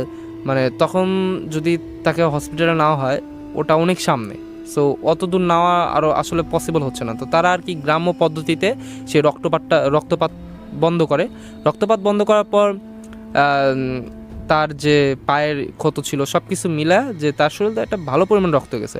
তো পরবর্তীতে ততক্ষণে তার রক্তপাত বন্ধ হতে ফজর আজান দিয়ে দেয়। তো ওই সময় তারা আর কি ভ্যান ট্যান ডাইকা নিয়ে তাকে হসপিটালের উদ্দেশ্যে রওনা দেয়, এবং তাকে হসপিটালে নেওয়ার পর সে ততক্ষণে প্রায় মানে তার নাজেহাল অবস্থা, কারণ শরীর থেকে তো অনেক রক্ত দিতে হবে তার গায়ে। তো রক্ত যখন তা হাসপাতালে নেওয়ার পর তাকে রক্ত দেওয়া হয়, এবং পর্যাপ্ত চিকিৎসার পর সে আর কি মোটামুটি সুস্থ হয়ে পড়ে। তো তখন সুস্থ হওয়ার পর তখন মানে প্রায় তার আত্মীয়স্বজন জানে, এবং সবাই আসার পর তার একটাই কথা যে তুই যেহেতু এসব আগেই দেখছিলি, তো তোর তো জানার কথা, এবং তোর গায়ে তো তাবিজ ছিল। তো তখন সে আর কি খেয়াল করে যে হ্যাঁ, আমার গায়ে তাবিজ ছিল, তো তাবিজ থাকা সত্ত্বেও তো আমার দূর থেকে দেখা, মানে যখন প্রথমবার সে এরকম একটা নৌকায় এরকম একটা জিনের আক্রমণ করছিল, তখন আর কি তাকে একজন হুজুর তাবিজ দিয়েছিল, এবং বলছিল যে এই তাবিজটার ফলে তুমি সুরক্ষিত থাকবা, তুমি দূর থেকে দেখতে পারো অনেক কিছু, কিন্তু কাছে আসতে পারবে না। তো সে যেহেতু গ্রামের ছেলে ছিল, আর ওই সময়ের সে ছিল অনেক ডানপিটে, তো সে আর কি এবার থামায় নাই। বেশ কিছুদিন ছিল যে মাঝার অফ রাখছিল, কিন্তু পরবর্তীতে সে এইভাবে আবার শুরু করে। তো তখনও সে অনেক কিছু দেখছিল, কিন্তু তাবিজটার কারণে সে জিনিসগুলো তার কাছে আসতে পারে না, তার ক্ষতি করতে পারে না, দূর থেকে তার ভয় দেখাইছে। এবং যখন আর কি সে বলে যে এইরকমের হওয়ার কথা না, তো তখন সে তার এই যে বাম হাতের মাসেলের এদিক দিয়া, মানে তার এটা ছিল, তাবিজটা ছিল, তো সে হাত দেয়, দেখে যে সেই তাবিজটা নাই। তো সে তখন আর কি মানে মনে করছে যে হসপিটাল আসছে, রক্ত দিছে, হয়তো খুলে টুলে রাখছে। তো তখন সে তার যে দায়িত্বরত নার্স ছিল ওখানে বলে যে আমার এখানে একটা তাবিজ ছিল, ওইটা কই? বলে যে আপনার হাতে তো কোনো তাবিজ ছিল না, আমরা যখন রক্ত দিছি, বা আপনার তো গায়ে আমরা যেগুলো ছিল সেগুলো খুলে রাখছি। আর যদি মনে করি রাখি যে তার গলায় একটা চেন টাইপের ছিল, নর্মাল চেন, তো সেটা পর্যন্ত তারা খুলে রাখছে, তো হাতে কোনো তাবিজ পায়নি। তখন সে বলে যে আপনারা পান নাই শিওর? আমি বলি হ্যাঁ, আমরা কোনো তাবিজ পাইনি, পাইলে হয়তো বা আপনারে আমি তো বলতামই। তো তখন আর কি সে বুঝতে পারে যে সে যখন হয়তোবা মানে বাড়ি থেকে বের হয়েছে তখনও তার হাতে যেহেতু তাবিজটা ছিল, কারণ সে প্রত্যেকবার বাড়ি থেকে বেরোর সময় সে তাবিজটা দেখতো যে তার হাতে আছে কিনা, সব কিছু দেখতো, মানে ক্লিয়ার করে তখনই সে বের হতো। তো দেখে যে নাই, এবং সে ভালোভাবেই বুঝতে পারে যে এই তাবিজটা নাই দেখেই আমার উপরে এই আক্রমণটা হয়েছে। এবং পরবর্তীতে সে সুস্থ হয় এবং বাড়ি নিয়ে আসা হয় তাকে, এবং তখন সেই হুজুর, যে হুজুর তাকে এই তাবিজটা দিয়েছিল, তাকে ডাকা হয় এবং বলা হয় যে যে এরকম এরকম অবস্থা। এবং তখন হুজুর যখন বলে, ব্যাপারটা বুঝতে পারে, তখন বলে যে তোমাকে আমি বের হতে মানা করছিলাম, কিন্তু যেহেতু তাবিজটা ছিল তোমার কাছে, সেহেতু তোমার তারা দূর থেকে ভয় দেখাইছে বা বিভিন্ন জায়গায়, কারণ সে ও বড় নদীর পাড়েও যেত না, মাঝের মধ্যে সে আশেপাশের যে ছোট নদী, মানে বড় নদীর পাড়ে যে ছোট নদীগুলো যায় সেখানেও আর কি মাছ ধরতে যাইতো বা পুকুরে যাইতো বা বিভিন্ন জায়গায় মাঝে মধ্যে গ্রুপ বেঁধেও যাইতো। তো যেহেতু তার সাহসটা অতিরিক্ত, তো তখন তাকে একটু বকাঝকা করে।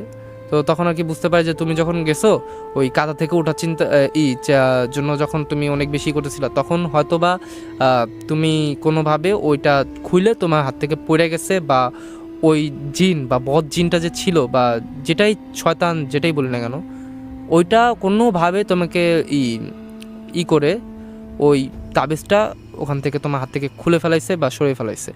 তো তখন আর কি হুজুর নতুন করে বলে যে তোমাকে আমি আবার নতুন করে তাবিজ দিচ্ছি, এবং এই তাবিজটা কোনোভাবেই তুমি হাতে খুলবে না, আর রাতের বেলা তুমি মাছ ধরাটা অফ করে দিতে হবে। তুমি মাছ ধরো ঠিক আছে, কিন্তু দিনের বেলা, রাতের বেলা তোমার ধরাটা অফ। এবং তার ফ্যামিলিও বেশ কঠোরভাবে তাকে করে। তো সে এরপর আর সাহস করে না, কারণ সে এইবার যতটা আঘাত পাইছে, এই দাগটা সে যখন বুড়ো হয়ে গেছিল, মানে তখনও নাকি আমার খালামণি দেখছিল যে তার গায়ে এই পেটের দিক দিয়ে এরকমের দাগ। তো ফাইনালি পরবর্তীতে এভাবে সে সুস্থ হয়ে যায়, এবং পরবর্তীতে সে আর রাতের বেলা বের হয় না। তবে মাছ ধরাটা তার অফ হয় নাই, সে দিনের বেলা মাছ ধরতো, এবং পরবর্তীতে সে এরকমের দেখছিল, অনেক কিছু দেখছিল, কিন্তু পরবর্তীতে সেটা আর তার কাছে আসতে পারে নাই, সে সুস্থ ছিল। তো এই ছিল আমার তৃতীয় ঘটনাটি। অনেক অনেক ধন্যবাদ সাব্বিরকে। শুনছিলাম সাব্বিরের কাছ থেকে বেশ কিছু ঘটনা, এমন ঘটনাগুলোই প্রত্যেক বৃহস্পতিবার রাতে উঠে আসে ভূত স্টুডিওতে। সো আপনারা যারা আগামী পর্বে ভূত স্টুডিওতে আসতে চান এবং এরকম ভৌতিক এক্সপিরিয়েন্সগুলো লাইভে শেয়ার করতে চান, তাদেরকে বলছি মোবাইলের মেসেজ অপশনে চলে যান, গিয়ে টাইপ করে ফেলুন শুরুতে RBS স্পেস নিজের নাম, নিজের লোকেশন আর প্রফেশন লিখে পাঠিয়ে দিন 26969 নাম্বারে। সো 26969 এটি হচ্ছে আমাদের নাম্বার। এই নাম্বারে টেক্সট করলে আমাদের টিম মেম্বার যারা রয়েছে তারা আপনার সাথে যোগাযোগ করবে, এবং আপনার স্টোরিগুলো যদি প্রচারযোগ্য হয় নিশ্চয়ই আপনাকে ইনভাইট করা হবে আগামী এপিসোডে, এবং সেখানে কিন্তু আমরা সবাই শুনবো আপনার অভিজ্ঞতাগুলো। আজকের এই অনুষ্ঠানটি ঢাকা, কুমিল্লা, চট্টগ্রাম থেকে যারা যারা শুনেছেন, কিংবা বাংলাদেশের বিভিন্ন জায়গা থেকে যারা রেডিওতে শুনেছেন, তাদের সবাইকে ধন্যবাদ। একই সঙ্গে যারা ফেসবুক কিংবা ইউটিউবের মাধ্যমে অনুষ্ঠানটি দেখেছেন, তাদের প্রত্যেককে আমার অন্তরের অন্তঃস্থল থেকে ধন্যবাদ জানাতে চাই, এবং সবচেয়ে বেশি কৃতজ্ঞতা প্রকাশ করছি অনেকেই অনুষ্ঠানটি নিজের প্রোফাইলে শেয়ার করেছেন, যাতে আপনার ফ্রেন্ডরা এই অনুষ্ঠানটি দেখতে পারে, তাদের প্রতি আজকে আমি এখান থেকে বিদায় নিচ্ছি। আশা করছি ইনশাল্লাহ নেক্সট এপিসোডে আরও কিছু নতুন ঘটনা এবং নতুন বন্ধুদের নিয়ে আমি হাজির হব। সে পর্যন্ত সবাই খুব ভালো থাকবেন, সুস্থ থাকবেন, এবং সময় পেলেই জাগো FM 94.4 শুনতে থাকবেন। আল্লাহ হাফেজ, আসসালামু আলাইকুম, শুভরাত্রি।